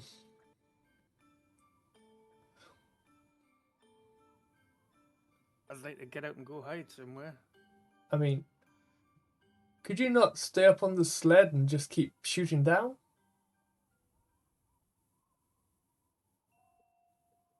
I don't know the range of your weapon. That should be alright. Yeah, should be okay. Okay. I might do something silly. The other player said that on Monday and his character's now dead. It's a one shot. Yeah, true. Yeah. When he goes, define silly, because I might be able to maybe catch some of them and put them to sleep, some of those hooded figures. Oh, I want to try to jump right down on top of Krampus. Like, trident and pile drive down. Well, I've got two options. I can try and sleep some of them. I can't promise I'm going to get many, or I could do what I did before at the Halloween one shot of making you a lot bigger, so the trident does a bit more as you fly down. Yes. Yes. Make me big, Bray. Loren, do you want me to make you large again, or She's just like under all the blankets, just being like, sure, tell me what to hit. I'll hit it. I'm not in the mood for silly business. And she just like glares to Bray. Bray is absolutely living his best life on like he's looking oddly green tinted because of the like nausea of flying, but at the same time, the cold makes him so happy. He's like, yes. So just so we know what William's going to do, he's going to use his bonus to do his innate sorcery to give him that little bit more oomph and control, and then he's going to use. I'm going to magic cast you two as big motherfuckers to do some damage. And I'll try and hold that as long as I can. Yeah, and when the sleigh sort of flies over the top of Krampus, I'm going to drop concentration on Fog Cloud and replace it with Hunter's Mark. And I'm literally going to pile drive down with the trident and try and impale Krampus with as much damage as I can give him. Cool. Kaz? What's Kaz doing?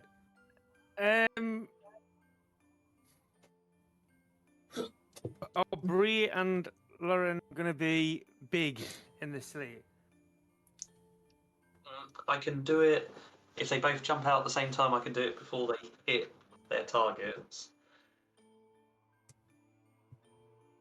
If that's the case, I'll stay in the sleigh, but if they're going to be enlarged beforehand, I will jump out.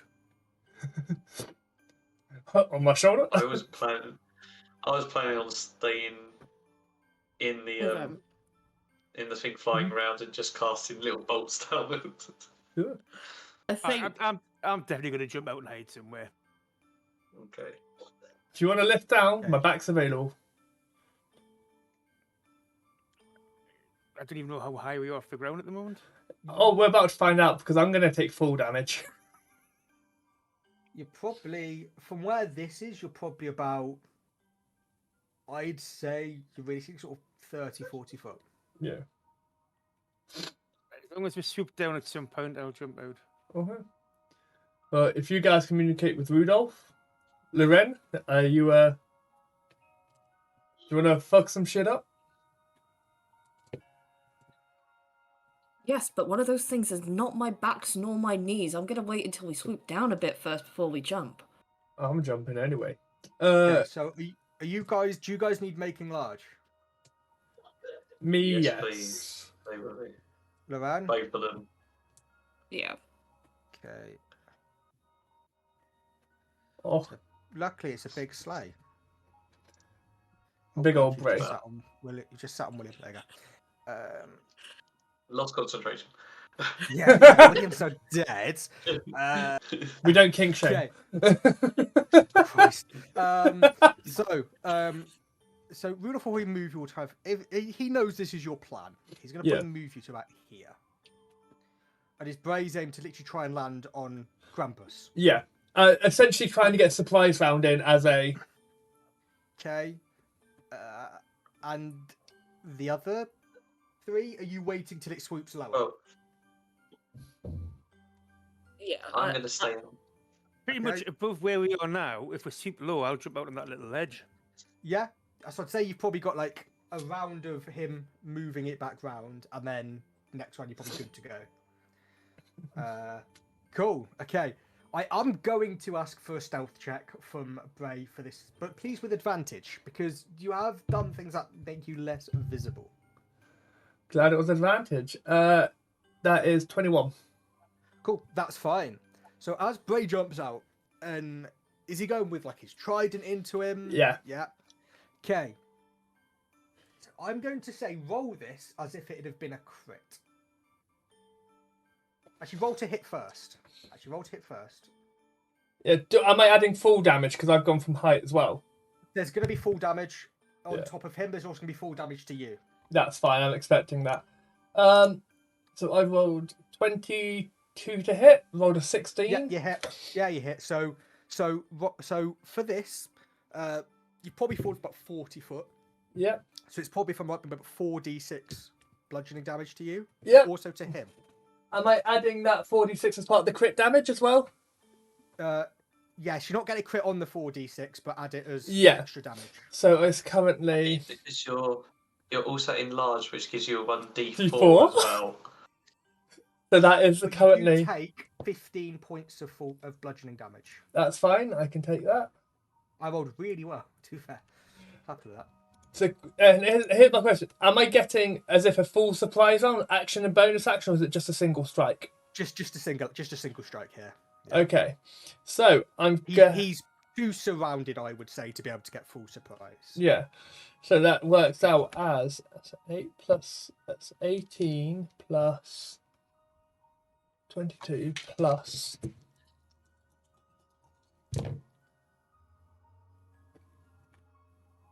Whilst he's adding this up, isn't there a military weapon that is called like the Triton missile? I'm saying nothing. We've made our own. We've made our own Triton missile. Yeah. 47 points of damage before adding the falling damage, because I'm using my last charge of my Zappy as well. Yep. And then so it's 47 from that, plus an additional 6, 12, 18, 14. 60 points of damage total? Nice. Cool. In exchange for the Bray battering. Okay. So, as you all being here, and they have noticed something is up. There's a huge fuck off Triton behind them. Please, can you all roll for initiative? Jeez. 11. Go. William.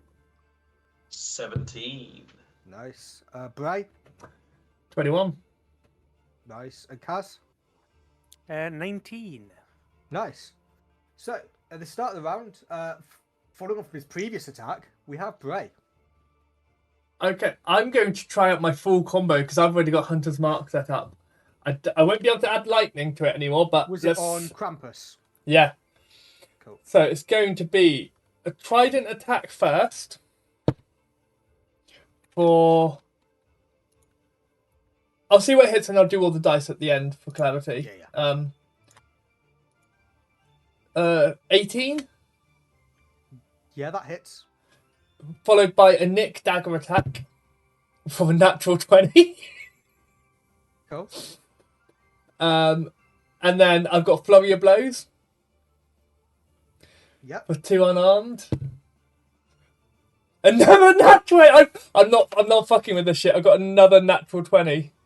Don't know if you can fucking see that shit. Nice. And then Yeah. 7 plus 6 for 13. 13 doesn't. Or was that damage? Was that No, to hit? it's to hit. Oh, doesn't hit. So 2 crits on the regular. The regular is D8 plus a D6 plus a D4, which is 18 plus 4 is 20. No, wait, no, because that's not a crit. Sorry, that is 4, 5, 9 plus 4 is 13 on the regular, and then it's for the crit. So it's 32. 40 plus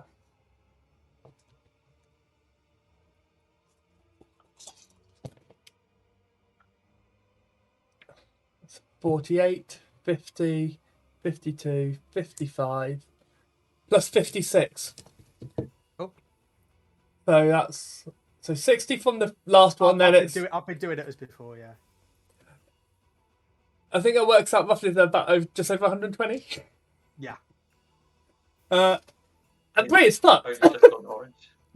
Is that Bray? That is Bray. I got Okay. my combo off.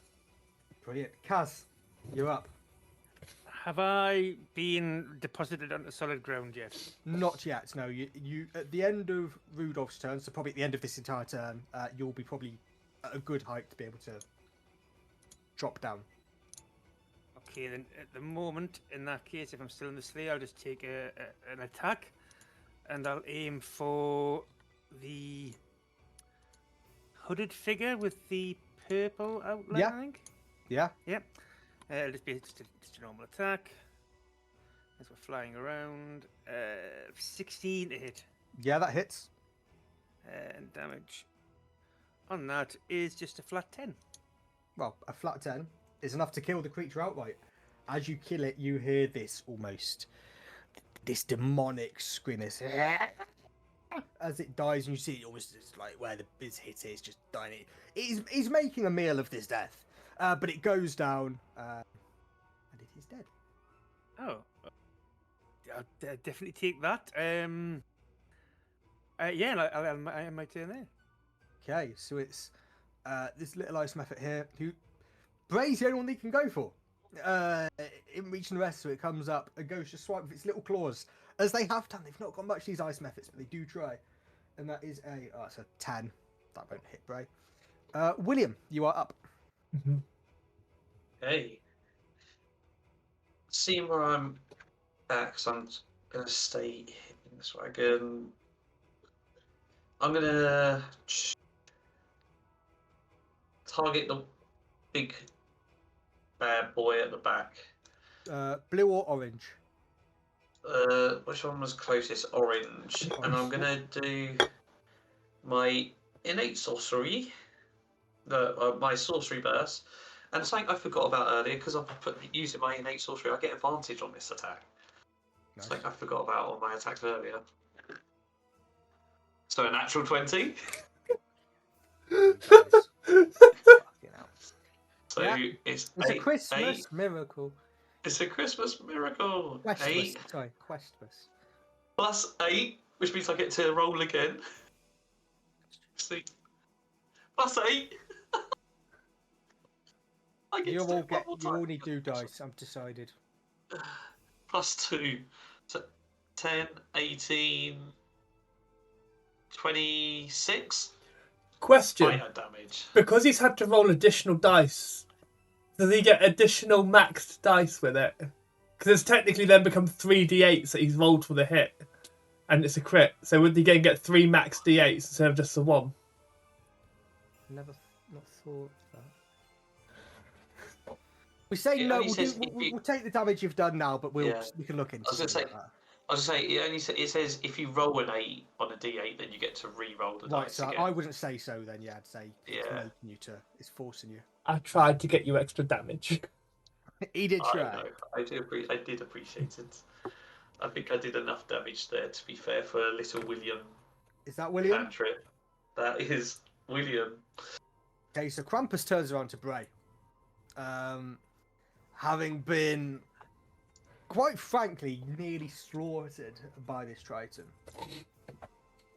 And you look at him and you see he has this, what almost looks like a boned hook as a weapon. As he does, he slings it by the side and almost turns into this length of chain, almost looking serpentine with these bone pieces on it which look like barbs. And as he goes to strike you with this chain, which is a 19 to hit. Mm-hmm. Silvery barbs.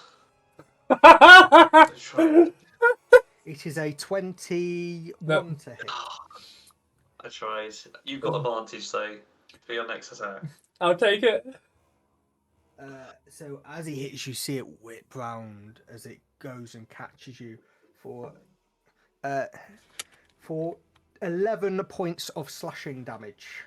I will use Spiny Shield. Cool. Reducing the damage, because I forgot that it does this. It reduces the damage as well Yeah. by 5. So, and he'll take 5 damage. Cool. And is it slashing, did you say? Yes, slashing. Yep. That is Krampus.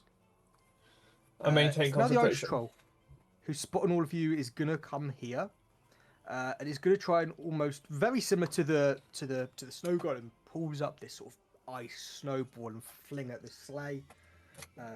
Now I've rolled a 2. Loren, you are up. I think she's been warmed up by the hot chocolate. She sees everything going on. She could probably see Bray and just go, play stupid games, win stupid prizes. And then she's just gonna turn to face this little yellow guy and grab one of her hand axes to try and throw it down. And is it at the troll? It's at the little yellow. Oh, the little yellow looking one. thing. Cool. Yeah. That is a. If I can find the thing. 21 Yeah, you hit him. to hit. So. Remember, you got a D4 on this damage as well. Oh, Because this is a big axe going at it. that is 6 in total. Nice. It's dead, Loren. You see this spiral and spiral as it spins and spins. And you almost hear a whoosh as it's going through the air with the coldness that's here, and it strikes the kobold and it just falls dead. She's just gonna let the others know in the sleigh. Just be like, "That's another one down. Let's get the others," and then end the turn there. Okay. So it's now these kobolds. This it's going to try for Bray. It's not feeling too intelligent, but it's seen that it's attacked his master. And it goes towards you. It tries to stab you with this little dagger it has. Mm-hmm. For natural 20. Yep. Aiden's turn for one. Aiden's turn. It's a little dagger. It's not going to do much though. No. It does. No. Does 7 points of damage to Bray. The Spiny Shield reduces it by 8, and it takes 8 damage. Cool. Because it lasts until the start of my next turn. Yeah. And it's dead. Oops, sorry, I didn't mean to flash that then. Yeah, that one's dead as well. That one would be its turn. It's dead. Rudolph's up.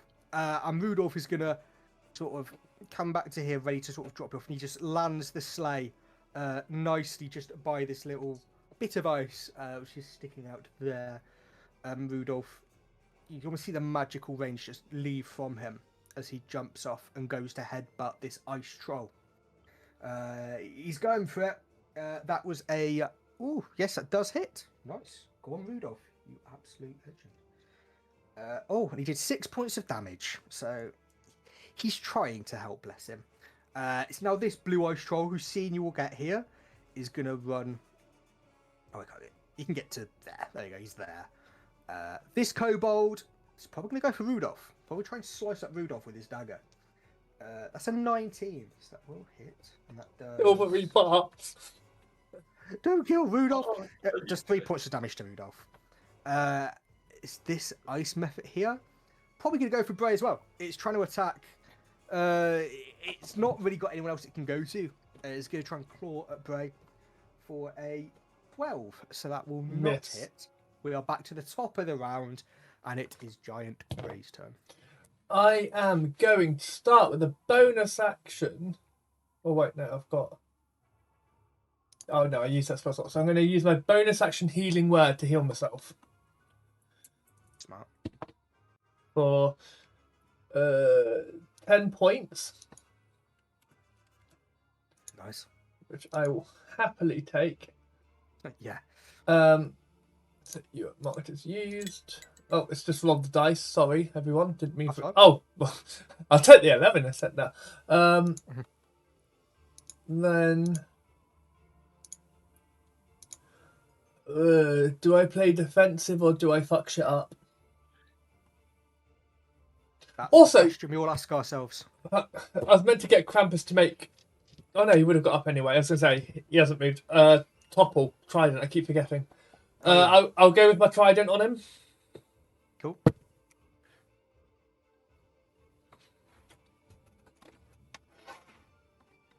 If this is a Please. fucking 20.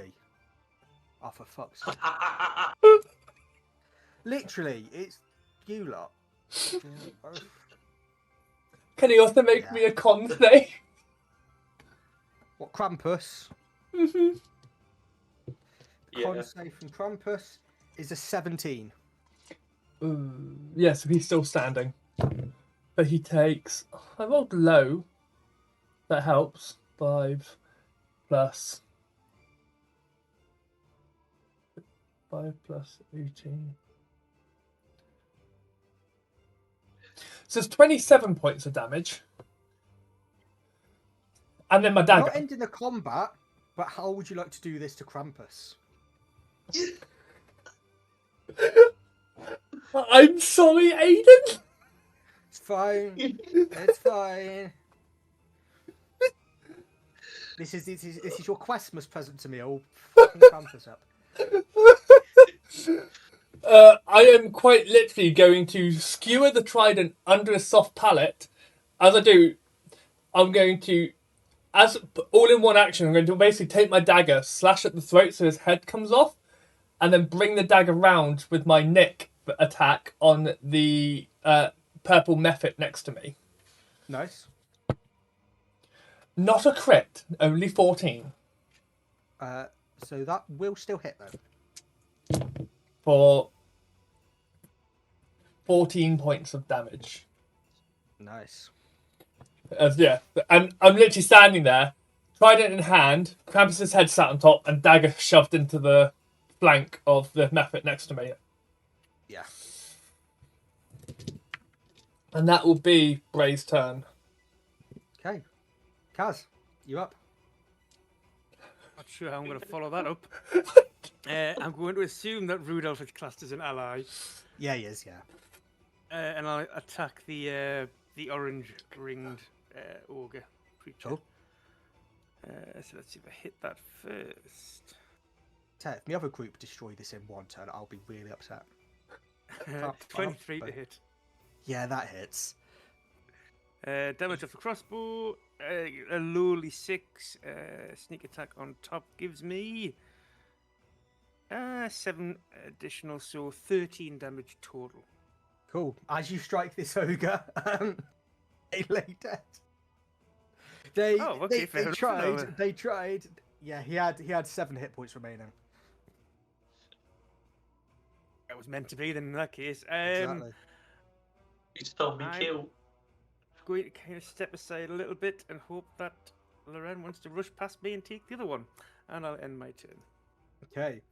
So this final ice method, he's just seen Krampus go down. The kobolds beside it go down, and he is going to go with this frost breath that you would have recognised from the old one. Please can Bray make me a Constitution saving throw, please? Only a 9 this time. Okay, so you fail that one, but you take. Oh, I've got Inspiration. yeah, the whatchamacallit. No? 19. Cool. Yeah, you take half. It was 10 damage, so half to 5. And half again. So half to 3. Oh, sorry. Do you round up or round down? 'Cause- Oh, it's down, isn't it? It's the opposite of everything else in the world, isn't it? yeah. Because why when everyone else rounds up, do we make? Yeah, brilliant, isn't it?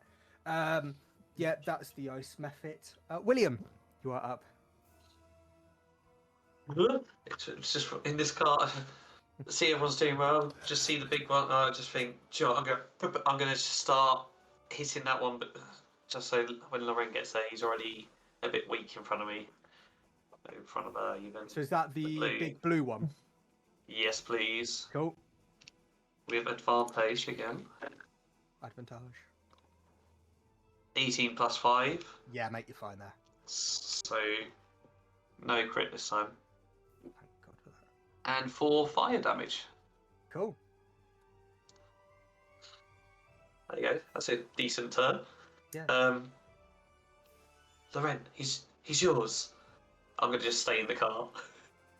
He's not going. Cool. Absolutely fine. Loren, your turn. Seeing that, she is just gonna beeline straight past. She's still warm from the hot chocolate. She's about to, like, she just wants to grab hold of something because she's pissed off that Bray has just fucking gone for it. She hasn't noticed that Krampus is down yet. So she is just like, right, no, let's get to this. So she's gonna rage as she runs over to this. And just as she's running, grabbing her great axe, and she's just gonna recklessly attack it. Okay. So that is 22. Yeah, you're fine. So Feel like 15 we've been- damage. I feel genuinely bad. It's fine. It's fine. Wait till next year. Rex, what was the damage, sorry? 15. 15. Cool. Is that the one? Yeah, that's the run. Okay, so Rudolph, seen the troll's been beat, but seen the kobold behind him. Just gonna turn around and try and headbutt this kobold. And that is it's a 14, so that hits. And he does 6 points of damage to the kobold. Doesn't do a lot, but he's helping. He's helping at least. It's now the troll, who Loren so graciously attacked. And you see he goes to swipe you with both of these huge claws, and as you see he's getting close, they're almost like a werewolf's claw. They're elongated fingers with sharp nails at the end.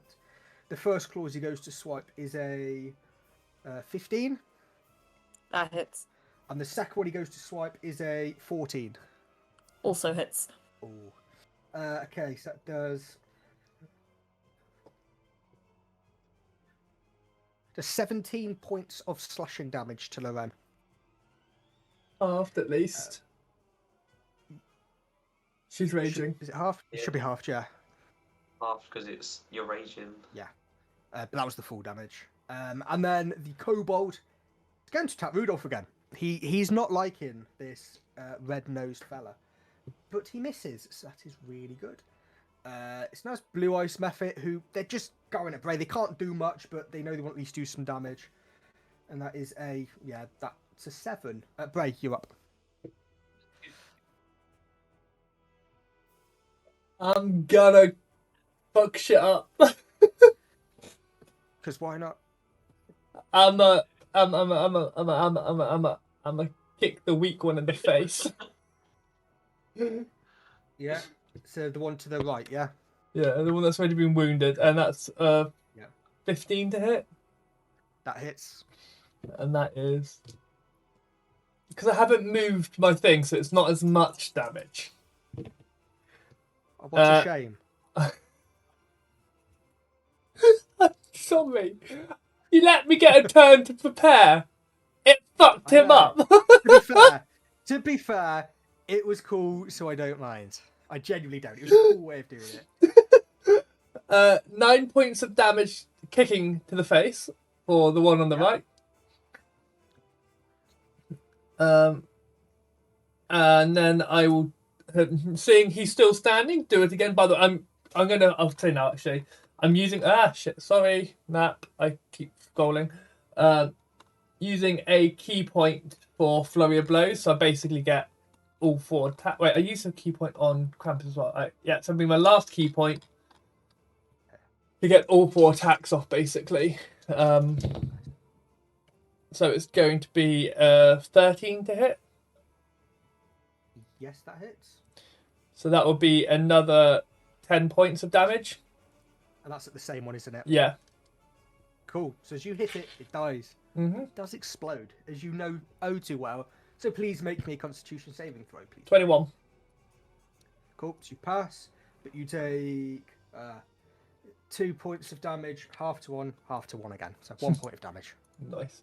And the one that's still standing, I will use my Trident Dagger combination. Yep. 17 to hit. Yeah, you're hitting. And then 12 to hit again. Cool. Yeah. So Are you doing the extra D4 on all of these damages?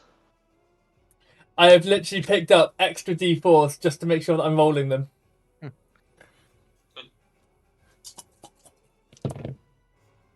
Speaking of, 4, 7, 7, maths, 13, 20, 28. Constitution saving throw, please, Bray, as you kill the ice mephit. That one! Yes! Right. Max 8, so half to 4. So 4 points of damage for you. Woo! And that's including your resistance.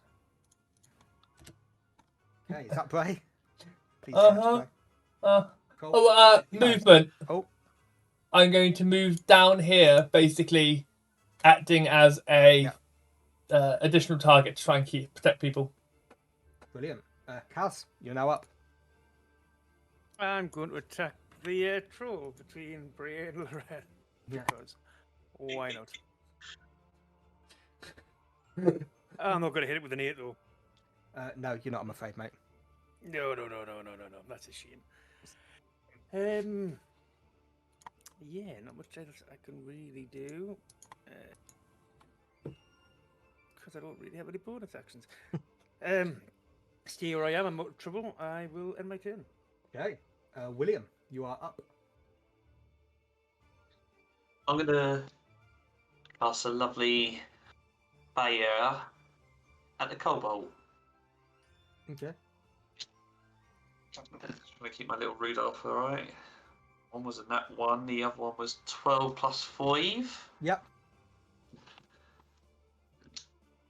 And 6 fire damage. And your fire damage kills the kobold. You see it almost the kind of warm winter cloak just burns up. And you just hear the screaming of this kobold as it almost burns to a crisp and just collapses to the floor.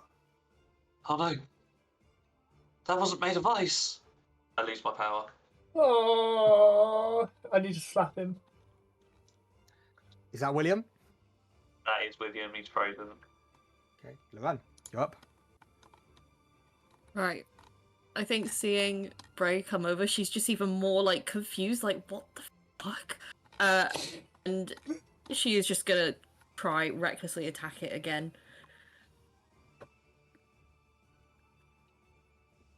Dirty 20 on that one. Yep.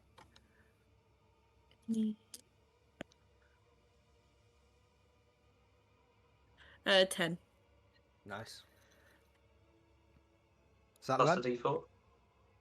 Yeah, that's plus a d4. Yeah. And yeah, that's it. Okay. Rudolph comes up. Trying to make his mark as always. He's wanting to help you guys. Rudolph. He's asked you to help. He was it, and that was a natural 20 for Rudolph. So that is 16 points of damage for Rudolph. He's saying, I want him to kill it. I want him to kill it. We know who's going to kill it, don't we? Because look whose turn's coming up. The ice troll. Looking at Rudolph just attacked him. The ice troll is going to attack Rudolph. 2 attacks with its claws. The first one misses just. The second one, though, definitely hits. Silvery barbs. My last one. Well, not my last one, but I'm using it. Yeah, that And I'm going to misses. give Brady the advantage. Right, What? That's Ray, you're him. up. And as long as you hit it, I will ask how would you like to do this. But as long as you hit it. With advantage.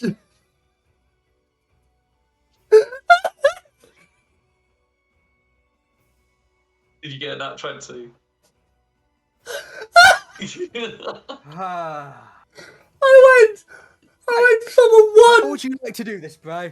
I went from a 1 to a 20. Can I silvery barbs, please, just because I'm the DM?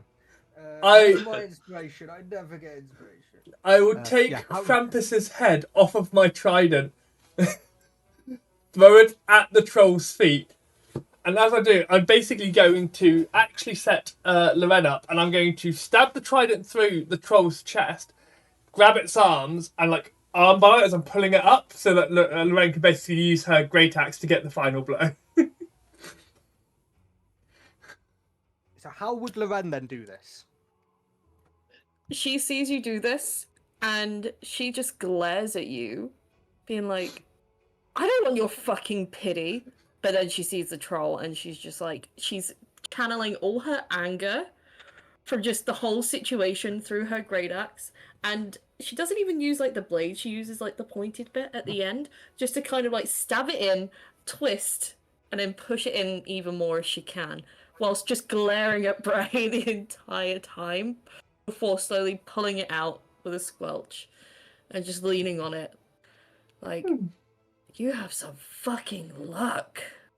I just And pull as- the corpse down over the trident as the prongs has pierced through further. Like, play silly games, you get silly prizes.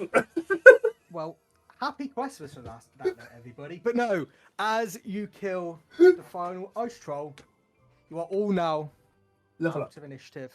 And out, you don't level up. You're out of initiative. And you two You're out shrink. of combat. So, Oh. as this happens, the spinning orb of frost shatters across the room from you in a burst of blue and white light, and Saint Nick and the rest of the reindeer tumble free, shaking off the last of this icy magic. And you see Rudolph prancing around, seeing his friends back with him, his nose glowing brightly.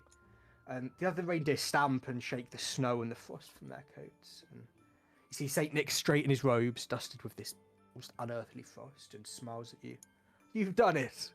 Questmas is safe because of you. And the sleigh begins to lift gently as Saint Nick ushers you all back on, as all the reindeer take you back towards the tavern within the region of Elystra. The sun begins to dip towards the horizon, casting long golden shadows across the snowy fields. Snowflakes glint like tiny stars in the fading light. By evening, you all arrive back at the Tinsel Tavern. The warmth glow of the hearth greet you, and for the night, you all rest in comfort, safe and triumphant. The next evening, after Saint Nick has spent the day delivering presents across Elystra, you all gather once more inside the Tinsel Tavern. Saint Nick sits by the roaring hearth, a steaming mug of hot chocolate in hand, and quite a satisfied smile on his face. The two goblins from the gingerbread village and Cobb have joined you, chattering excitedly at a nearby table, luckily not trying to stab William anymore. Outside the frosted windows, you see Rudolph playing with the other reindeers, leaping through the snowdrifts, their bells ringing across the courtyard of the tavern. The tavern glows with candlelight and warmth, laughter and stories filling the air. The threat of Krampus is gone. The sleigh is whole, and the people of Elystra have felt the magic of Questmas once more. Every snowflake that drifts past your window seems to carry whispers of joy, laughter, and the let's say 5 heroes who made it all possible. To bravery, friendship, and the spirit of Questmas, Saint Nick says, lifting his mug in a toast. And you all clink your mugs in reply. The soft glow of the hearth and the jingling bells outside marking the perfect, peaceful end to a magical Questmas adventure. And that is where we will end the session for tonight. Thank you. Oh, yes, Luke.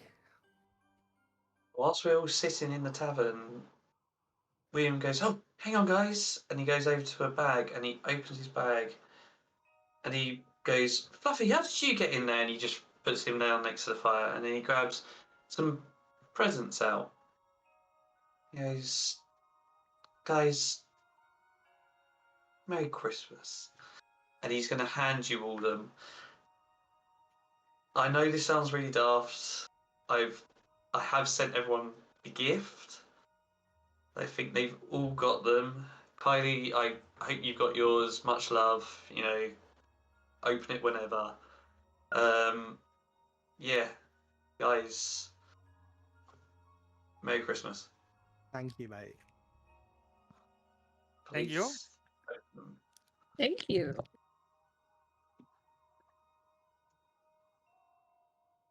Oh, Baz, this is too well sellotaped. It's very well done. There's, help me open it, Basil. there's, Oh. there's two.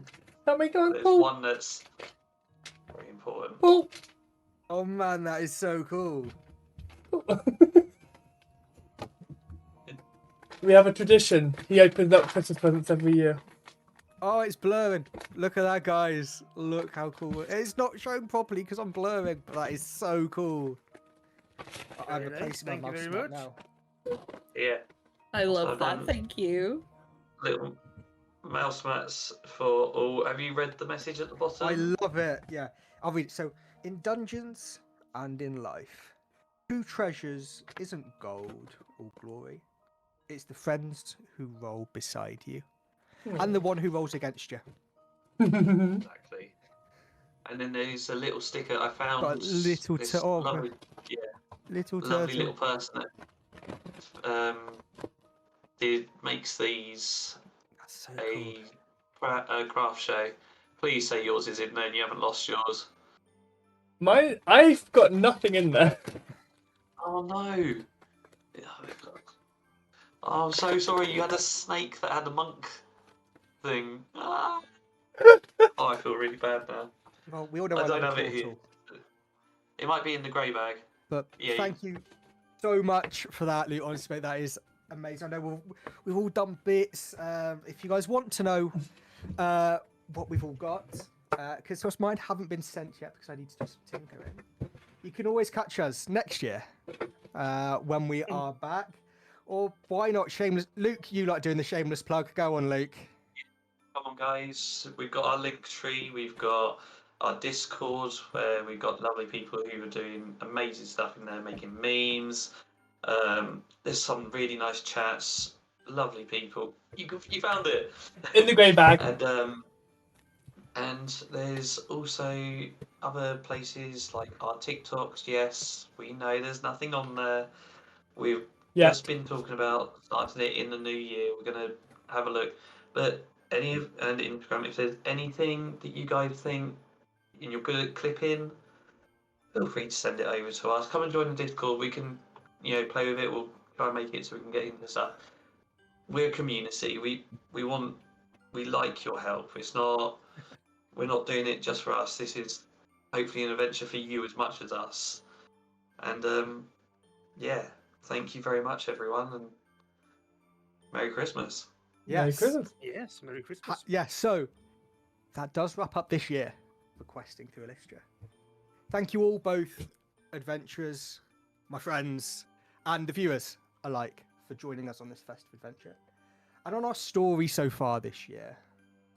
From all of us, and I will echo this from everyone from questing through Elystra, we hope you have an amazing Christmas tomorrow. We can't wait to be back with you in the new year. We'll be starting back on the 2nd of January, so we will see you all then. So, until then, roll the dice, tell the stories, but above all else, be merry and have a fantastic Questmas. Cheers, everyone. Have an amazing Christmas Eve. Have a great Christmas, and we'll see you all in the new year. Thank you. Bye. Bye. Merry Christmas. Cool.